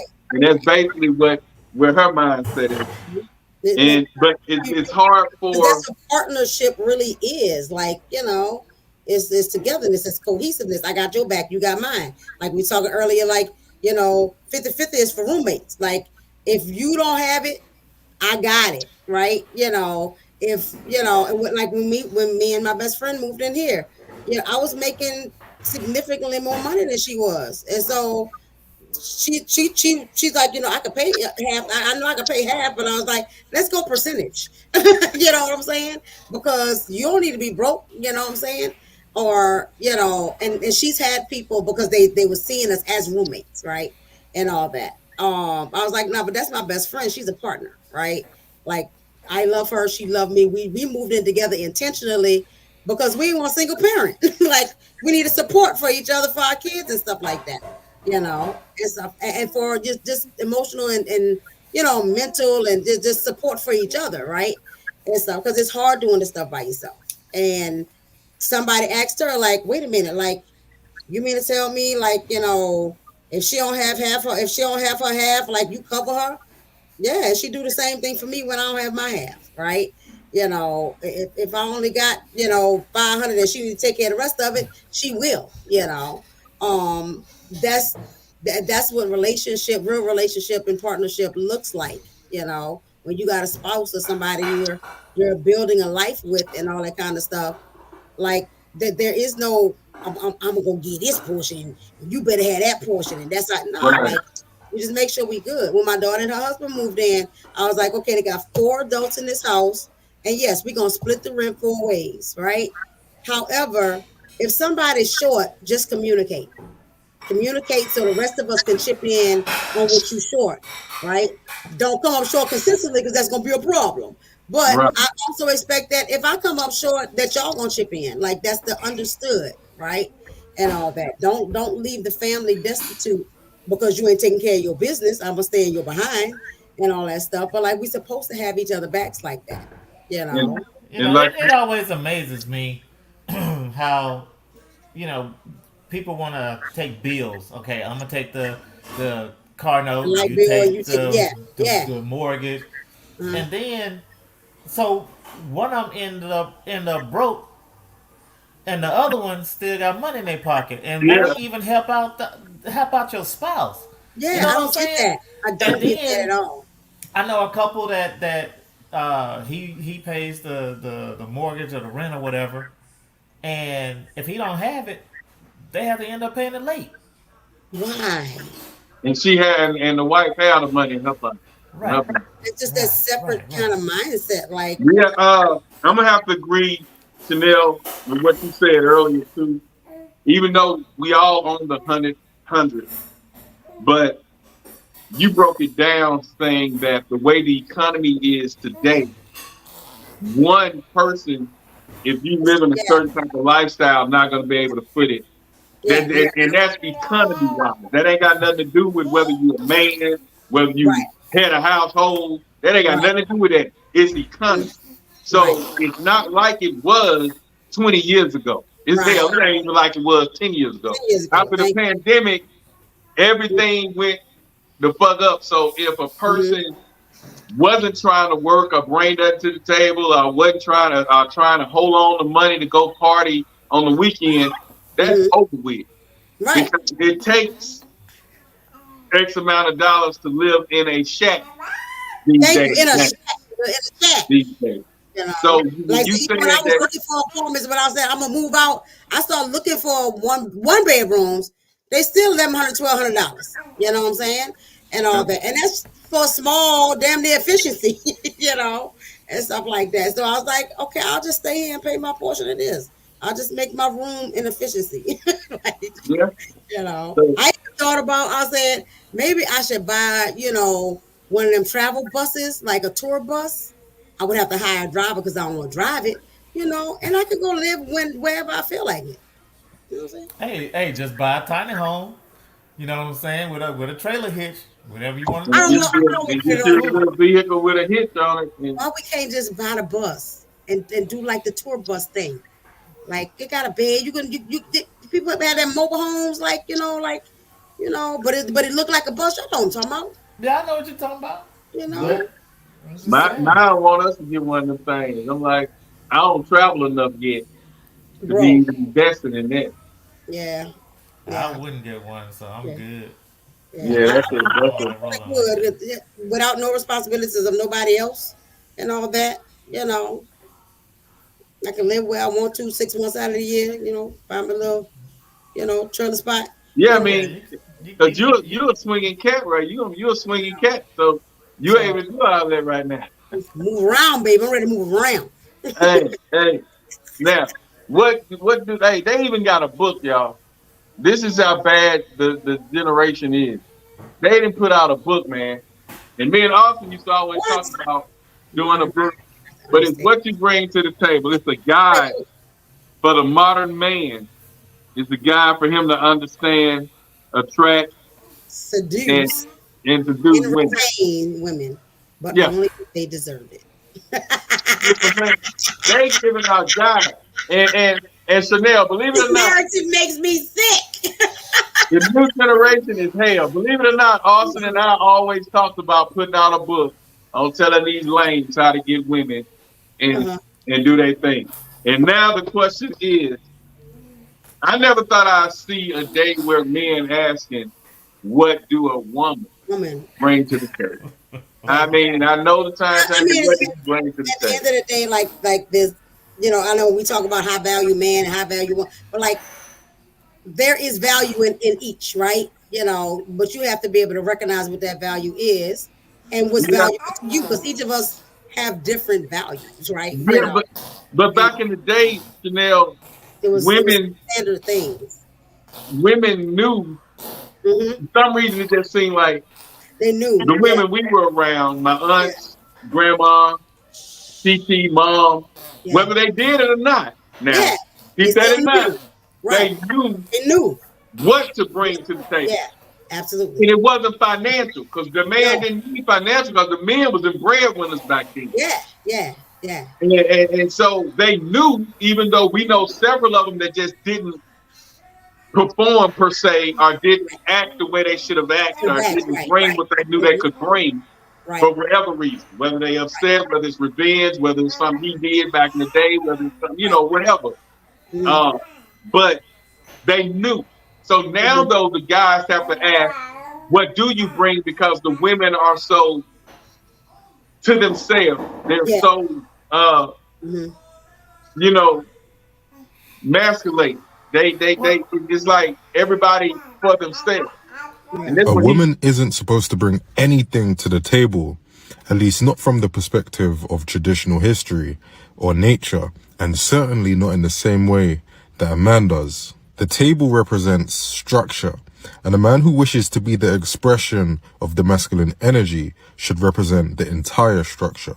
The feminine energy flows through the structure and empowers it. This is why there's a saying, give a woman a house and she'll make it a home, because the value that she's supposed to bring is that she multiplies what the masculine gives her, which is also why people say the man brings home the bacon and the woman cooks the meal. As a man, you want to be the entire table so that you can be the full structure for your family and share it with a woman who's committed to gifting it with the feminine energy. And that's what's kind of lost in the generations that's out now. It's like everybody's so caught up on, I don't need you. Right, yeah. I don't need you. I'm going to be out. We know that. We know mama didn't need daddy. We know big mama didn't really need big daddy. We know because government don't do whatever. And I even challenge that notion because we do. We need each other. But as far as you finding you something to eat, why you want to? As far as you finding you something to eat, as far as you keeping your lights on, as far as you keeping a roof over your head, you know what you have to do to get out and do that. Whether you cleaning Miss Cheryl Lee's house or whatever, you gonna do whatever it takes to maintain and to take care of your baby. So need the man financially is helpful, but you know you have to get off your butt, and if you have to leave Miss Sarah Lee house and go over to Roseanne house and clean her floors and wipe her baby's butts. And then if you have to leave there and go to the diner and clean tables and buff tables, you're going to do whatever it takes financially to take care. Right. But when y'all doing it together, it just brings so much more. Why not bring it together? That's the deal. So this generation is so caught up on, I can do everything by myself. And then the women going out there, I got this degree, so I got a degree, so and you don't, so I'm more valuable than you. But that's what society wants us doing. What we need to do, and like I said, we're gonna probably bring this into a discussion. We need to figure out how to bring the black family back. How to bring them back. Let's bring them back with the knowledge, education, the money we're making today. Let's bring that black family back. Let's put that black man with that black woman in that household that can multiply and prosper. Let's bring that back. Bring it together, yeah. You know, if so many people didn't think that the man owes them something, or the woman owes them something. Everybody's out there feeling like the opposite sex owe them something. And you don't. You owe me this. Why do I owe you this? Why? What did you give me for me to owe you? Right. Why am I paying you? What am I paying for? I'm paying for what you went through in your childhood. I'm paying for what you went through in your past relationships. I'm paying for everything that you have gone through, all of your experiences that should have made you better and realize and realize that don't nobody owe you but you. Thank you. Remember, I'm gonna bring some scripture in. The Bible say, I don't know where it's at, but owe no man but to love them. Period. That's it. But everybody, social media got women thinking that being pretty is enough. I look good, so you ought to be glad to be with me. And that ain't. But like I said, listen, this is not ignorant. This thing. I mean, smart, absolutely gorgeous, beautiful heart, a pure soul, the purest it could possibly be.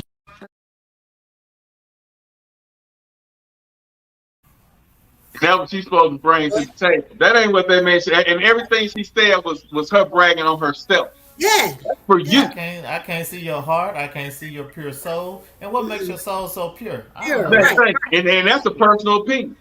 You see what I'm saying? But when men ask that, that's the first thing a woman, and she talking about what she... A woman's value that she adds to a man is something that you cannot even put a price on, baby. It is something that you cannot even look at the amount, because guess what? What we're doing is we're elevating you and we're growing you in a way that you could not even imagine. Why do you think that all the politicians are married? I built every single man up that I've ever been with, baby. All right. When they leave me, they're in a much better position than when they got with me, and that's a fact. The very last man you was with, how long was that relationship? 3.5 years. When you met him, was he a millionaire? No. When you left him, was he a millionaire? No. You ain't made nobody nothing. A lot of these women talk about what they could do for a man and how good they are. Y'all ain't made nobody nothing. A lot of y'all have an overinflated ego. You're not bringing nothing to the table but problems, attitude, and tarnished and zesty coochie. I don't know. So check your attitude. No, check your attitude, because y'all are not all that.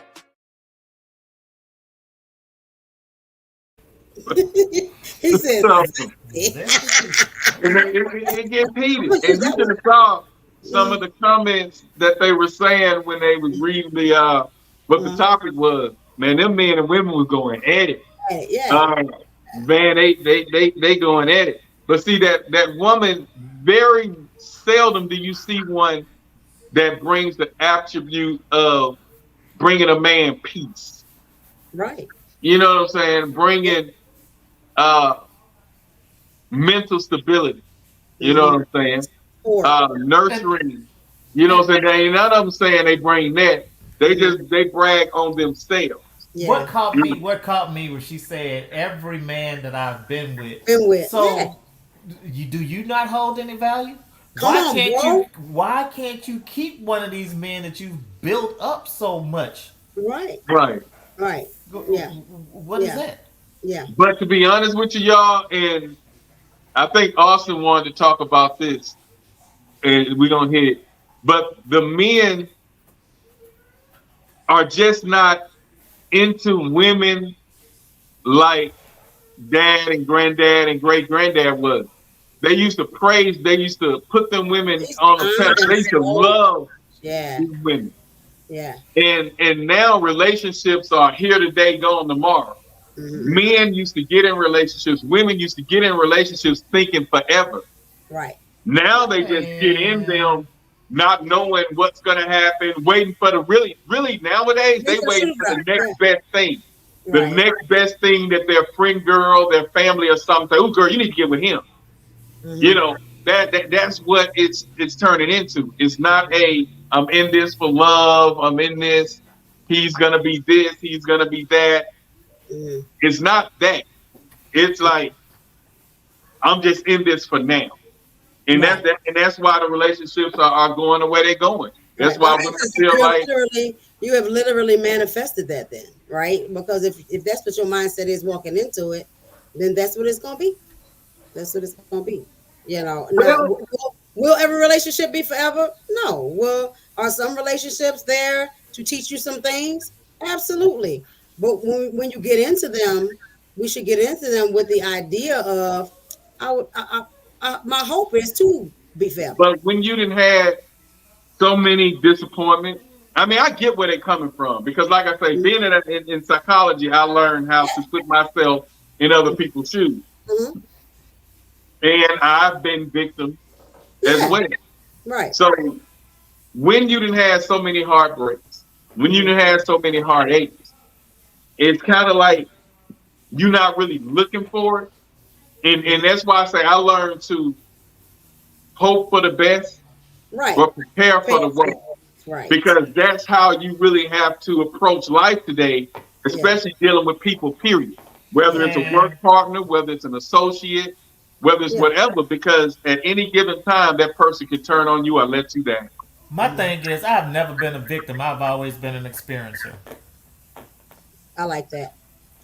Because everything that has happened to me has built who I am. You are, right. So that was an experience I had to go through to grow. Go through it, yeah. You know, I'm not going to turn my heart down, my heart away. I'm not going to shy away from anything just because I got hurt. If I got turned down for a job, you think I'm gonna stop looking for one? Stop looking? No. Keep looking. Because that wasn't for me. You know what I'm saying? Right. So on one of the comments on my Facebook when I shouted out my wife, one of my cousins, he was like, "Hey, you give me hope, that I'll find someone one day." I was like, "Hey, this was a lot of mistakes. This was a lot of growing. This was a lot of finding out to get to the point where God gave me the woman that I'm supposed to be with." But in that time frame, I had to learn the value of me. Right. And I was just telling my wife this the other day. I was like, I hate it took so long for us to get back together, but we had to find out what non-valued relationships were. Come on, man. To value a relationship. Now that we're in a valued relationship, we're easily able to identify you can see what we have and appreciate what we have. Yep. And all the time, if you experience bad, then you won't appreciate the good. And I sat back and look at in my past, and when I say made a victim, I knew I wasn't supposed to be in those relationships. Okay. I just forced myself to try to be content and just stay in it, throwing away years, whatever. But I just tried to settle when I knew, you know what I'm saying, and I know my worth. Right. It's just that I was like I said, when I was in the 5% Nation of Islam, that it was a good thing, but when you don't know how to handle knowledge, it can be a bad thing. Yeah. And I didn't know how to handle knowledge of stuff because I stayed in relationships that I shouldn't have been in, made myself that victim to be in a relationship where. And that's the thing is we victimize ourselves. Yeah. Right? And I knew I wouldn't. I knew. Right. And I just said, you know what? And I was turning down potential long-term, lifetime partners because I was content in what I was in, saying that this is a trial that Allah is putting me through because I was going through my spiritual journey. Yeah. And so, and in that, He wasn't teaching me to be a fool. I chose to do that. Right. I chose that. Because He was showing me the signs. I was seeing all the signs. Even in that, you got the lesson, though. I got the lesson. Right now, you can say, you know what I did, So I got the lesson.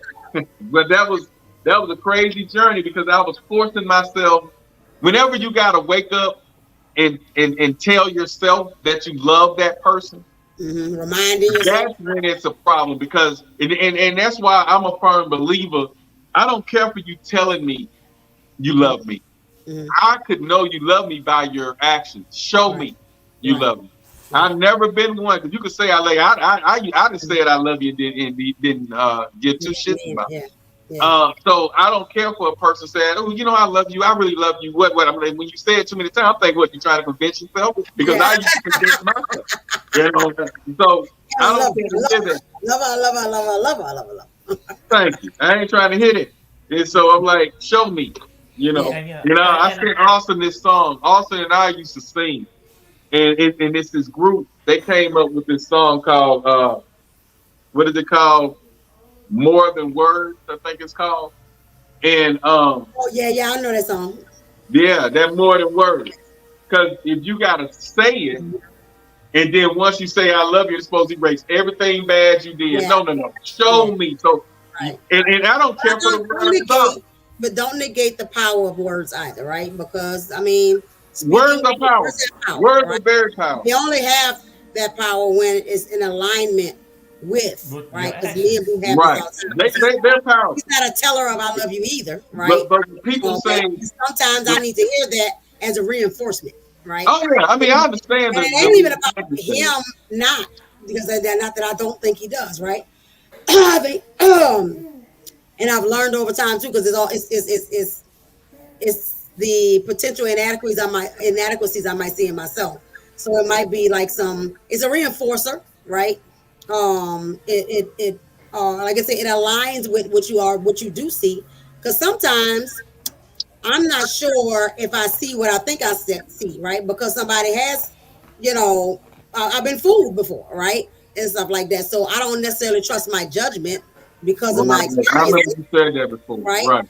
And so I think the actions most important. The actions are most important, but I don't ever want to negate the power of the words that go behind the action as a reinforcement. Right. It has, like you say, reinforcement. I love you as an affirmation, right? It affirms. Right. You know? So, like you say, more than words. Yes. Action, and then back that action up with reinforcement. Now, I'm cool with that, but just you saying you go. I don't care for the word. I really don't care a lot of times for sorry. And it's a song out there called Sorry Didn't Do It. And I understand what that means, because if I know what's going to hurt you, why do it? Why do it? Yeah. Just not do it, because I'm sorry. Sorry don't erase that heart, that pain that you brought to that person. Right. And so before I do anything that I know is despiteful, that I know can hurt somebody, I think about it. And if I do it, I really didn't give a damn. I don't have no regret for any action that I do, because I'm going to sit and think about it 2 or 3 days before I do what I do. Because I like to look at the consequences. You know what I'm saying? So don't do it. If I know me coming to Louisiana, hanging with a girl that I know crushing on me, a woman I know crushing on me. Right. If I know if my wife find out that's gonna hurt, why do it? Why do it? Just don't do it. You know what I'm saying? Don't do it. You know, because what you do eventually gonna come out. And then I had to learn, like I said on the previous podcast, I don't believe in playing with people's emotions anymore. Yeah. Because people are very messed up now, and they need healing, and they're not going to therapy. So with me, that's why it's hard. I don't care for the sneaky leaks and the texting behind the back and the talking on the phone and the flying here to there to meet somebody, because somebody gonna get feelings. Yeah. And I know, and like y'all know from dealing with men, that man is, if he care anything about his family, especially a man with a family, he's not gonna leave his family to be with you. He's just not. He's gonna sell you that dream. Yeah. But just jumping up, leaving somebody he done been with 5 or more years, 3 or more years, to somebody he's just seeing because it's a great moment. Right, because it's a moment. temporary situation or a temporary feeling. I know too many of my buddies, too many classmates, too many family members that have been in these off relationships, and I've been in them. Yeah. And at the end of the day, once that 3-month clean die down, you ready to go back home and chill. Your stability and your peace. Once you're satisfied with your peace, now I learn to just be thankful and appreciate what you have and call it a day. Because you playing with people's feelings and emotions these days will really literally get you killed. You thought it happened back in Big Mama and them and in your mama and days, you would hear, girl, you know Roseanne got killed. Yeah. You heard that back in the day. Recently that just happened. The girl was seeing somebody and the guy that she was with, who I think is abusive anyway, and stuff like that. And they wound up all around the same place, same time, and all that. He wound up killing that dude. You know? And I'm like, you out here playing games. You out here playing games. You cannot do that today. No. Because people don't care. Them women lonely, them men lonely. It's not worth it. If you're in a so-called committed relationship, and y'all gotta understand it, just commit. It ain't really worth it. So if you single and you loving hopping dick to dick and click to click, stay single and be honest about where you at. Yeah. You better realize who you messing with. You better realize who you messing with, because if you don't, you can end up dead. You wake up dead. You gonna wake up dead? Sure as I do. Wake up dead. And one thing, the way, people always say, how do you know that you love me? You know? And I ain't messed over you yet. No. Well, I know my thing is now the way that if somebody asks me that question, how do you know you love your wife? Because I never want to see her hurt. And I never want to be the one that hurt her. And like I said, that's just something that you don't do. Just don't do it. If I think about hurting my wife, right, doing an action that would hurt my wife, it brings tears to my eyes. Just to think about the pain. Thinking about the pain that she would go through. You know, make you want to kick your own ass, don't it? Well, it don't make me want to kick my ass, but it brings tears to my eyes. It hurts my heart to even think about the pain that she would experience. Right. I feel that. That's a great indicator. I'm about to put some women on game and tell you something that you may have never heard. A woman's value lies in the intangible things, where a man's value lies in the tangible things. What do I mean by this? Men are providers, protectors, and professors, meaning everything that they do is more physical. The money, the protecting, physically, emotionally, mentally, spiritually, all of that stuff. Whereas women are the nurturers. So where a woman's value lies is, how does she make her man feel?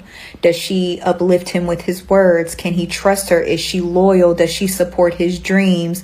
Does she take care of his legacy? Meaning, if he gives her a home, how does she nourish it and steward it? Women are the warmth to a man's life. A man can have a house and it can feel a little cold. When a woman comes in, she decorates it. She makes it more homey and feels good. So a woman's value lies in the feeling she brings to a man, where a man is more of the physical aspect. That's why a lot of men will tell you with money that they don't care about your money, and they don't care about your degrees, and they don't care about all of that stuff. Now, some men don't mind an ambitious woman. So just because you have those things doesn't mean that you're less valuable. But what I'm saying is that's not where your value lies. So if you are a woman who is solid, who is respectful, she knows how to talk to her man, she can uplift her man with her words, she can support his dreams, she does not tear him down, she creates a safe space where he can be vulnerable and lay his armor at the door. If she's not going to use his weaknesses against him, if she's going to steward what he gives her well, then you are rare and you are a valuable woman. So if you are that type of woman, understand that your standards need to be up here, because we don't know what our value is as women. So we settle for the stuff down here when you should be really aiming for the stuff up here, because every woman isn't like you.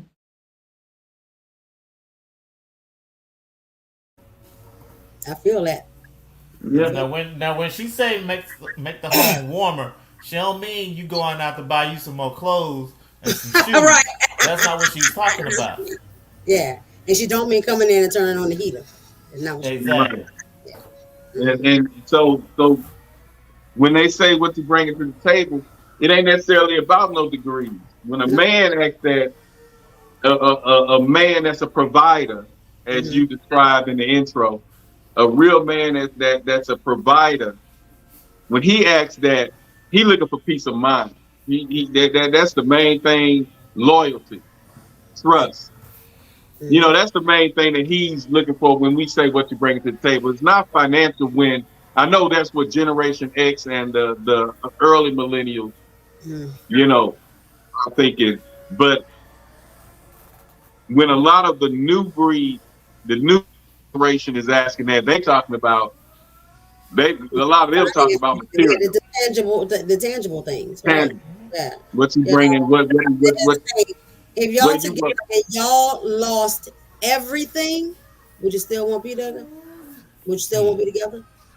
Can you come up out the mud together? In today's time, I don't think the new generation, I don't think they'll be there for each other. I don't think so either. I really don't, because social media is selling them so many dreams in their DM and their Instagram.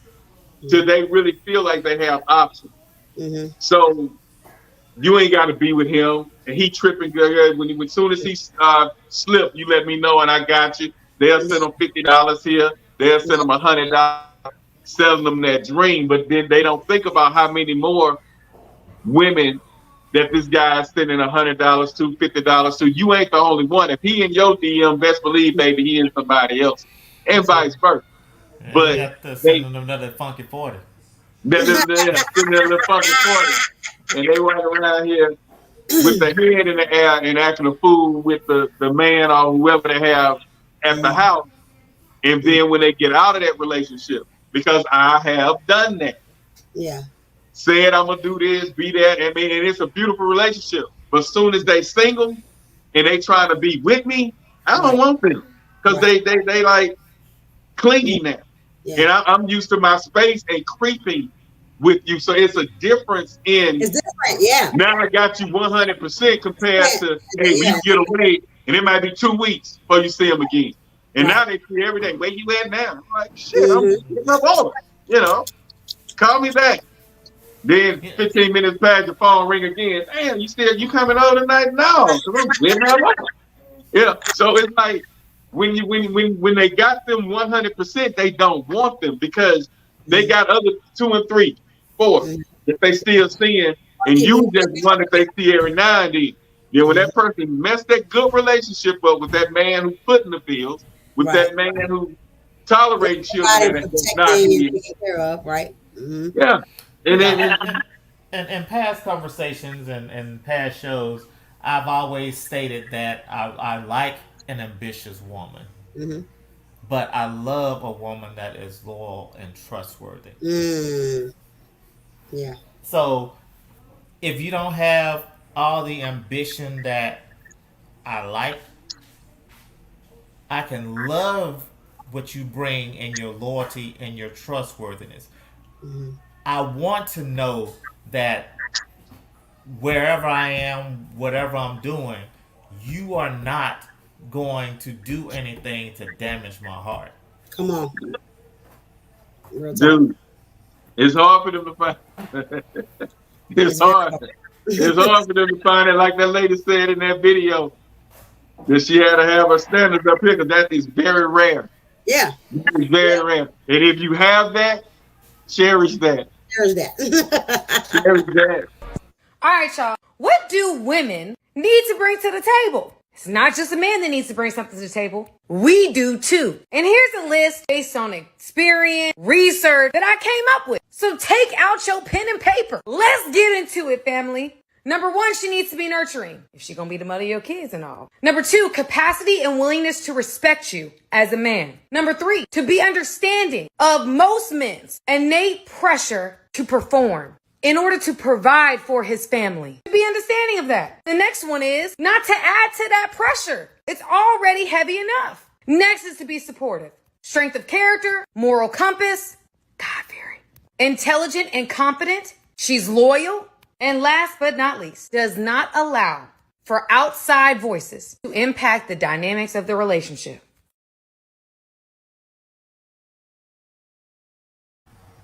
And all of that is rare. And when you find that, you know, and that's tight.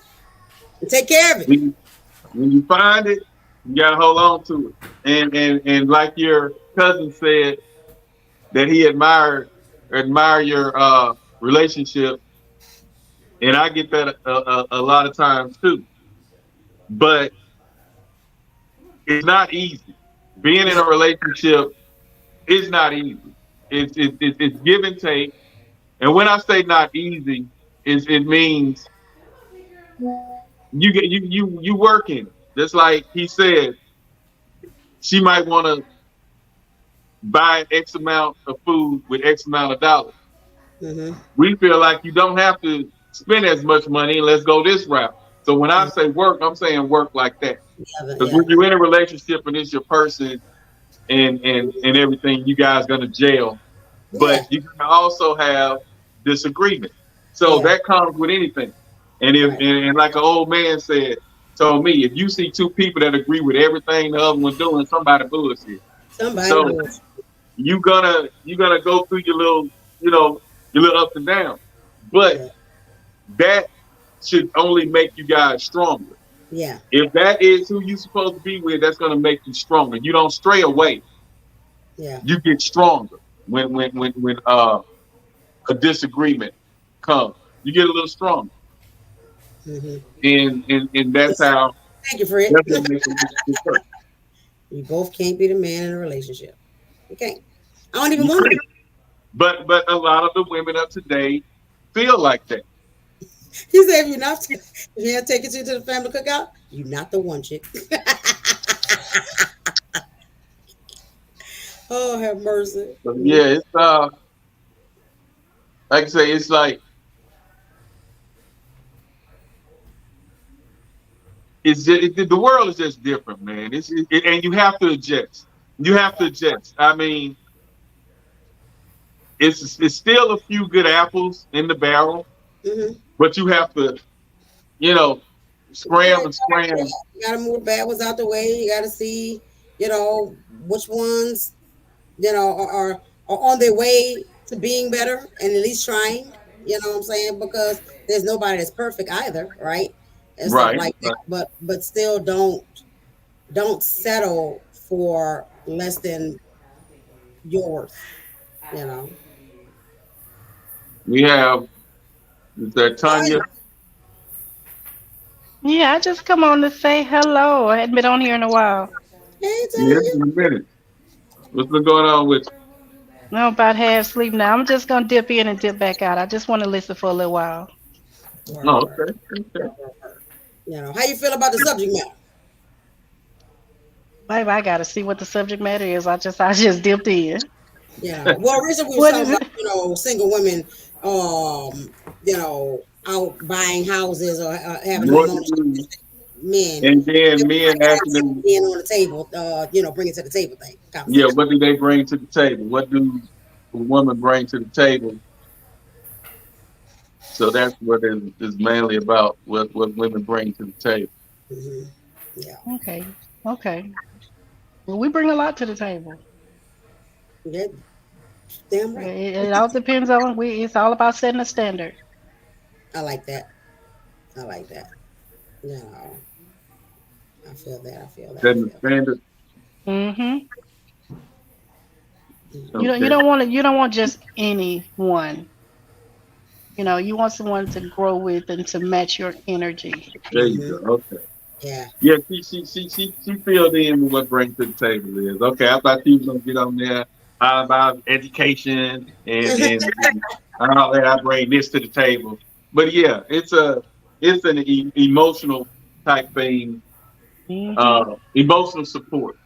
Yeah. When a man asks that, we're not, majority of us, especially like I say, Generation X, we're not talking about financial, because a real man, when he asks a woman that a provider, he's not talking about what she brings financial. But generation, when they ask that, that's basically what they're really saying. So they're saying, you bring to the table besides looks, and it's sad to say, but I was going through some pages, and you'll be amazed on how many of our black women look alike, with the same lace front, the same everything. And it's like, yep. I was tripping. Somebody sent a picture of about 6 women in a collage.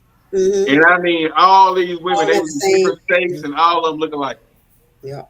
I was like, all of them look alike. And then I think Fred even brought up something on your show and about the women, and I was like, yeah, all of them look alike. They got the same lace front, and now that Sexy Red out there, now I'm seeing more red weed than I ever seen before in my life. Right. Yeah. So it's it's hard for you to bring anything to the table when you don't know who you are. Yeah, and a lot of them lost. So when a man asks that, he's saying, what can you bring emotionally, spiritually? Some men. Yeah, like you said, some men. Because again, you do have those men out there that feel like, hey, I'm struggling, I don't want to talk about myself. So they're not worried about what character a woman brings. They're actually worried about, can you help me achieve what I need to achieve financially? Okay. We can you get know that what? together. And I told you about that. And this guy that I used to hang with, he married a nurse. Mm-hmm. And I said, and I know he don't, particularly care for her. And so I said, what made you, marry her?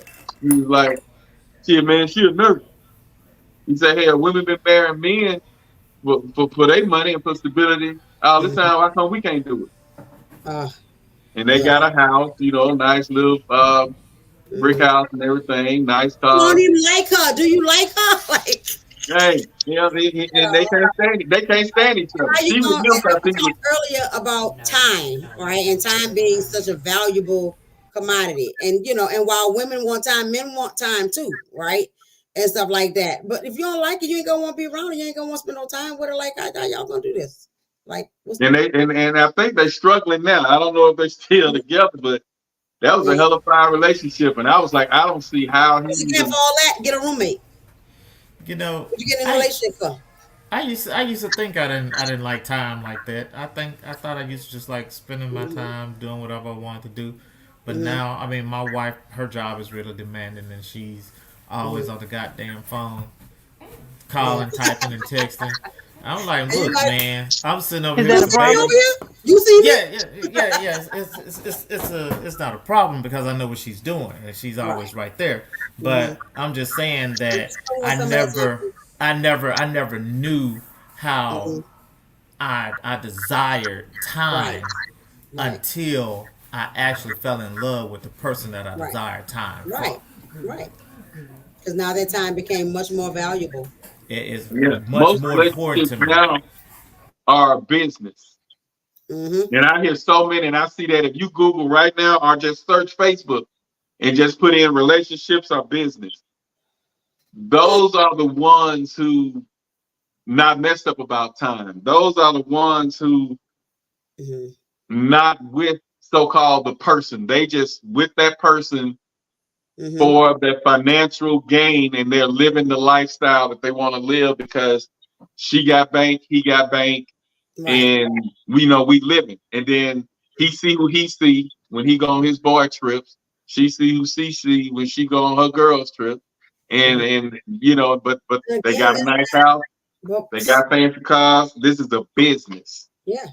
Business. So when you and ladies, if y'all hear a man say relationships are a business, y'all need to be putting track shoes on. If you're looking for love, you need to put your track shoes on.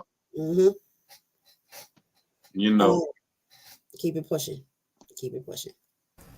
So yeah. But we about to dock this boat on that on the combo tonight.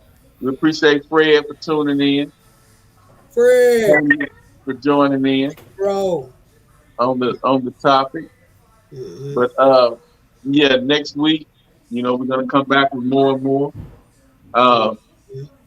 Every third Wednesday I do the hip hop, and then the close out Wednesday we have the therapist session.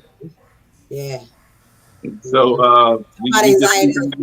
Y'all know. I'm putting it out there right now. We're gonna talk about anxiety. Anxiety. Everybody got it. Can be the therapist session. So we closing it out with that.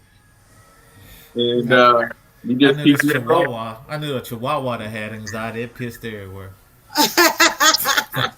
First of all, I think all Chihuahuas have anxiety. They tiny, you know what I'm saying? Like they make a lot of noise. Like, yeah. Yeah. And we got one in here that's super skittish. You know what I'm saying? Nas versus Jay-Z. We'll have to talk. I'm probably I'm gonna do LL and Kool Moe Dee because all right. I was an LL fan, but lately I've been Kool Moe Dee is like, yeah. I've been listening to him lately as a mature mind compared to with different mind.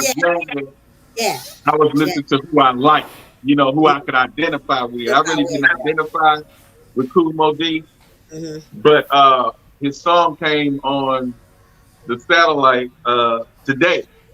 How You Like Me Now, and I was actually listening to the lyrics to How You Like Me Now, and then he was actually, and I was just back then I was just grooving to the song. Yeah, you just like we were talking about LL in the How You Like Me Now song, and I didn't know it. So now that I was listening to the lyrics of Kool Moe Dee, I got a different respect for him now. because I was just all LL because Kool Moe Dee was a little before I got my time a little bit. He's older. Right. LL caught me because he came in a mixture of Run DMC, but he was solo. Right. And so I'm gonna check out their battle. I'm gonna talk about their battle. And then a lot of people sleeping on MC Shan. It's just a lot. So the hip hop every third Wednesday, that's heating up because I'm getting into the artists now. I talked about the origin of hip hop the first 3 shows. Now that you know what it is, and now we're gonna get into the artists. You know what I'm saying? Yeah, Keith Murray lyrics was off the chain. Oh yeah, he needs to be on there. And I want Fred on the panel on that. And then we're gonna talk about the main thing too. I like Rakim. Don't get me wrong, Rakim is bad. You know what I'm saying? But to me, he's cool. I like how he came in there and did his thing. I like all the songs. But y'all sleeping on KRS-One. Boy, look. Y'all sleeping on Boogie Down. KRS-One is the shit. Dude. And like I said, I got this guy that I'm dealing with. Actually, he's my team lead. And I'm putting him onto it. And I say, if you want to just hear lyrics, what made me really start listening to KRS-One. That boy was woke back in the day. Way back in the day. But when he did that song, My Philosophy, right? Yep. And he did the video. You know, I had the album with the CD already. Yeah. But when he did the video, and when the video came on, it came on normal. And then they turned the volume of the music down and let him go a cappella. Right. And he said, now let's begin. What, where, why, and when. And I'll be explaining instructions to a game. See, I'm not insane. In fact, I'm kind of rational. And then they asked, who is more dramatical? This one, that one, the black one, or the white one? I kick the pump, and I jump up to attack one. I was like, come on, man. Yeah. And I heard that. Listen to that as soon as we get on there. Because I'm already criminal minded. Yes. But yeah, that and Super Hole, Scholar Rock had them all. But dude, we used to bump that Scholar Rock had them all. Man, that used to say he is the Super Hole. So yeah, the hip hop is getting in there now because I did the origin. Now I'm going to get into the artists. It's up. Cut up, DJs and the DJ artists. Black. What's that? Cut up, DJ Black. I know. What's that?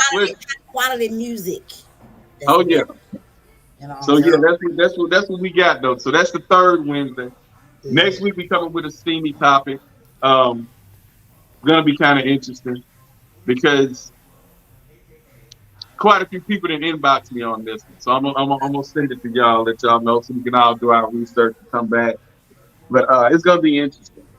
But it's basically gonna be what we kind of talked about tonight, kind of bringing the house back together. But there's so many different areas that we can go with it. Because when y'all see all them debates that was going under tonight's topic, man, they was like, yeah, y'all owning the homes, but how come y'all can't stay in the homes and bringing a man in the home? And it was just crazy. They was going out. So it's like, so the unity music aspect. Oh, I can't wait to get to the spiritual aspect. And it's like, I think that this masculinity and everything, and I'm thinking it's about to run its course. I'm thinking that it's going to get back, it's coming back to where men are going to start appreciating women, and women are going to start back appreciating men. Because as I look down my timeline now, a lot of the women who were trying to be outside and all that, they realizing that when they outside, when they come inside, they lonely. It's nothing they coming home to. Yeah. So being outside ain't all that they thought it was. And then once you done been out there and you done messed with this person, that person, da. Yeah. You know, I think I just seeing a lot of, it's a trend. And then usually you see this around winter. But it's turning into spring, and a lot of them still saying they looking for somebody now. And this is the time when they used to want to go outside. So women are going outside, still trying to be inside, and it's getting warm outside. So it's summer's dying down, y'all. It's dying down. Yeah, you know, we're gonna turn the summer into cuffing season.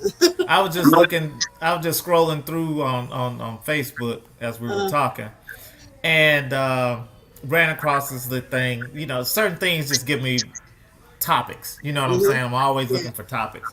Right. This thing says she's 33 years old with 7 kids. Wanted to know, are women with multiple children still capable of finding a man? 37 with how many? 7? No, 33. 33 with how many? 7 kids. 7 kids. One was 37 with 7 kids. In today's time, if she's trying to date 30 and under, that man can't do nothing for her. She's gonna have to get an older. How you have that many kids at 33 though? Man, she breaking records. Okay, let me break down the birds and the bees to you. Okay, so when a man and woman get together. Yeah, break that down. Cause 33, 7 kids. Yeah. How you have 7 kids and 33 and you 33?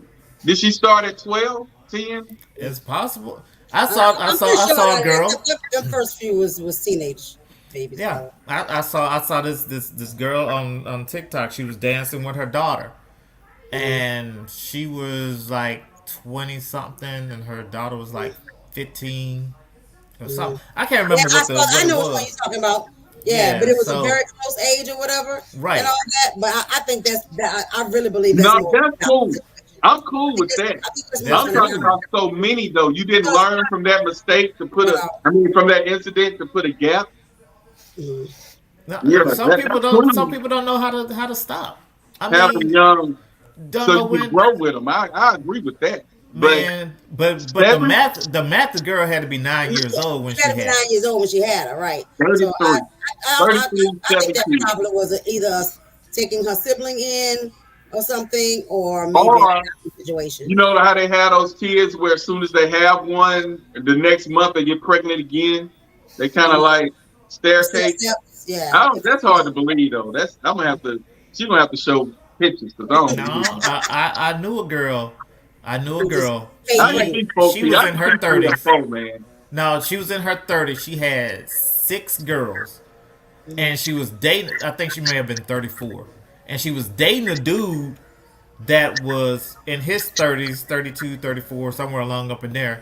And he had 13 kids. You had that. DJ Black, that is when kids get expensive. you ain't lying. Now, and I just thought about that too. When they get over 3, when you get more than 3, because I looked at the meals, because we went to we call ourselves going to, I think we took the kids to either Burger King, McDonald's, something. Wendy's. Okay. Right. And it's 5 of us. Mm-hmm.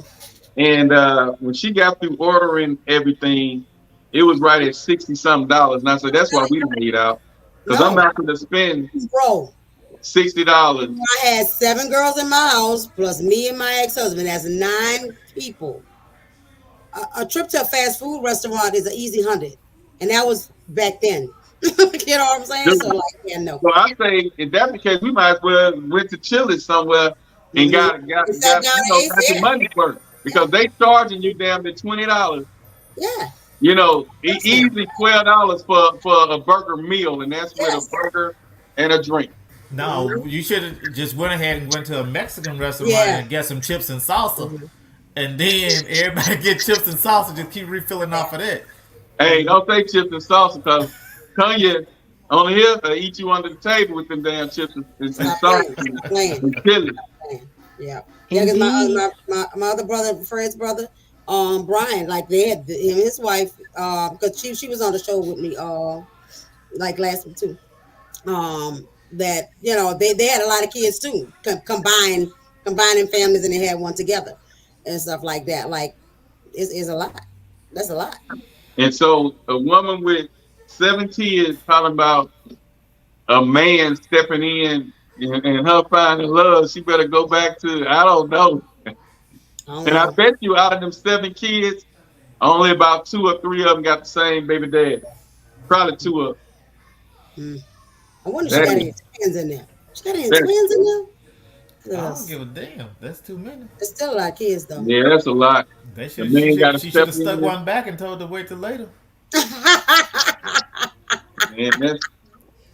You just gotta be more careful in the streets, y'all. You gotta be more careful in the streets. They looking for love now, though, y'all. For some reason, better do more swallowing than dropping. They done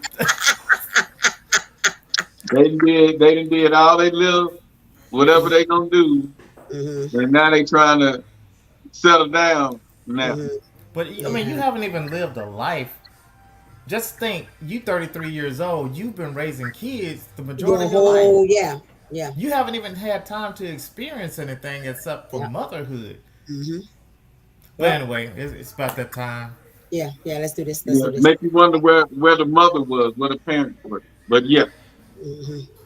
But yeah, we about to dock the ship. It's been a pleasure with everybody. Shout out to my girl Santa in Arkansas. She tuned in tonight. We got Tanya on the line. We got Fred keeping it steamy over there. But yeah, hip hop gonna be what it do. Next week, tune in. We got a steamy topic, a hot topic that's gonna drop. Then Wednesday, we have the hip hop, and then closing it out, we got anxiety with therapy. We will definitely be in the building. Anxiety. Man, look, last week the show was so tight. I had the wife tuning in. She was checking it out. I said, you need that. You need to check that out. Come to your therapy session. Come to your therapy session. Your topics be hot, and I'll be checking it out, man. Now you saw I was commenting on that. One of your co-hosts was like, "Oh man," he said. But I'm gonna keep it real. You just tell her I keep it real. All the time. So there ain't no telling what I ain't gonna say. You know what I'm saying? Especially that oil in the system.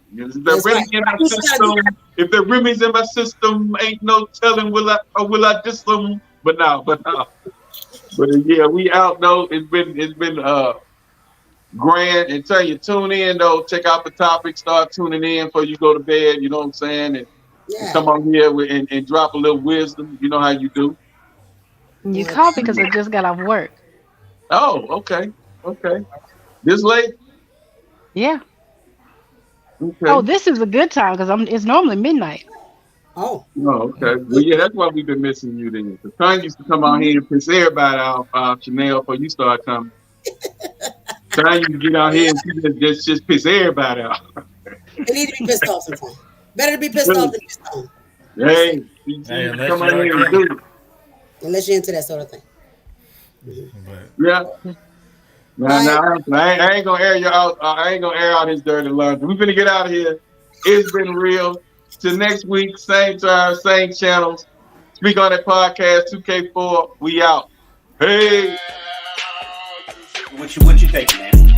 I've been in the polyamory lifestyle. I can't even say lifestyle because it's not a lifestyle. It's a way of loving, not a way of living.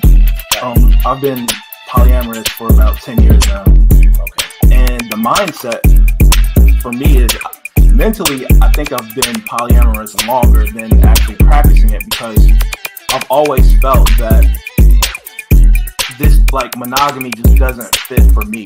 Right. I don't understand why I have to only love one person or why I can only show affection for one person. Where is this written?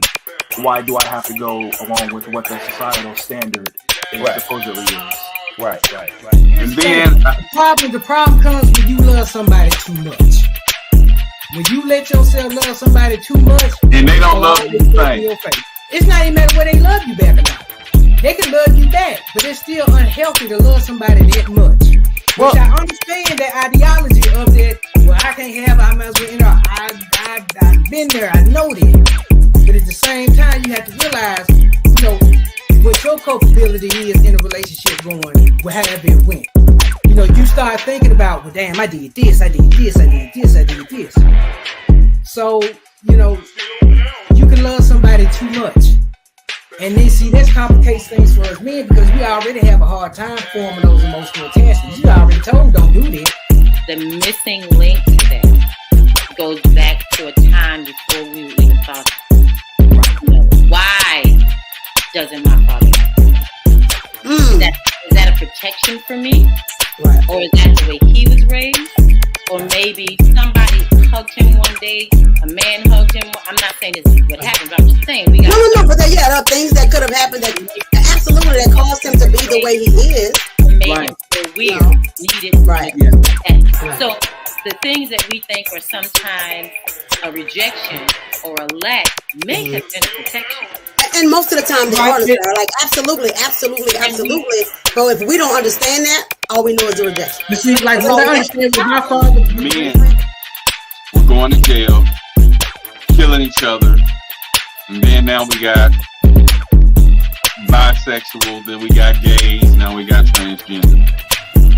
So with all of that going on, the purpose of that was removing the black man, the black male from the household. Okay? So with him not being in the household, she's getting the welfare, or she's out there in the workforce, forced to take care of herself, and if she have children, to take care of the children alone. Whether he's in jail, whether he's dead, whether he's bisexual, whether he's gay, whatever. The black male was removed from the home, and black woman was forced to provide for the children, for herself. You're missing one other thing that removes black male from the home. That's white women. Because after a while, it was run on black men, white women. Yeah, white women. You know, at one point, black men, they just had to have a white woman. No matter what their social economical status was, white women was the way to go. And so that pulled a lot of black men out of the house. Damn, I sure missed that. I mean, I know Rick James, you know, I know, you know, I mean, you did it. I just didn't think of that as a major absence of the black man. So you being a provider means so many things. Right. It means put you in a house. You know, it means I got your back. It means we're doing this together. It means I'm not gonna walk away when things get hard. You know, that's providing, right? I'm gonna provide emotional protection so that you can, you know, I'll be present for you when you don't feel like you can be there for yourself or whatever, you know. So there's so much more definition to the thing, right? And even on the flip side, looking at, you know,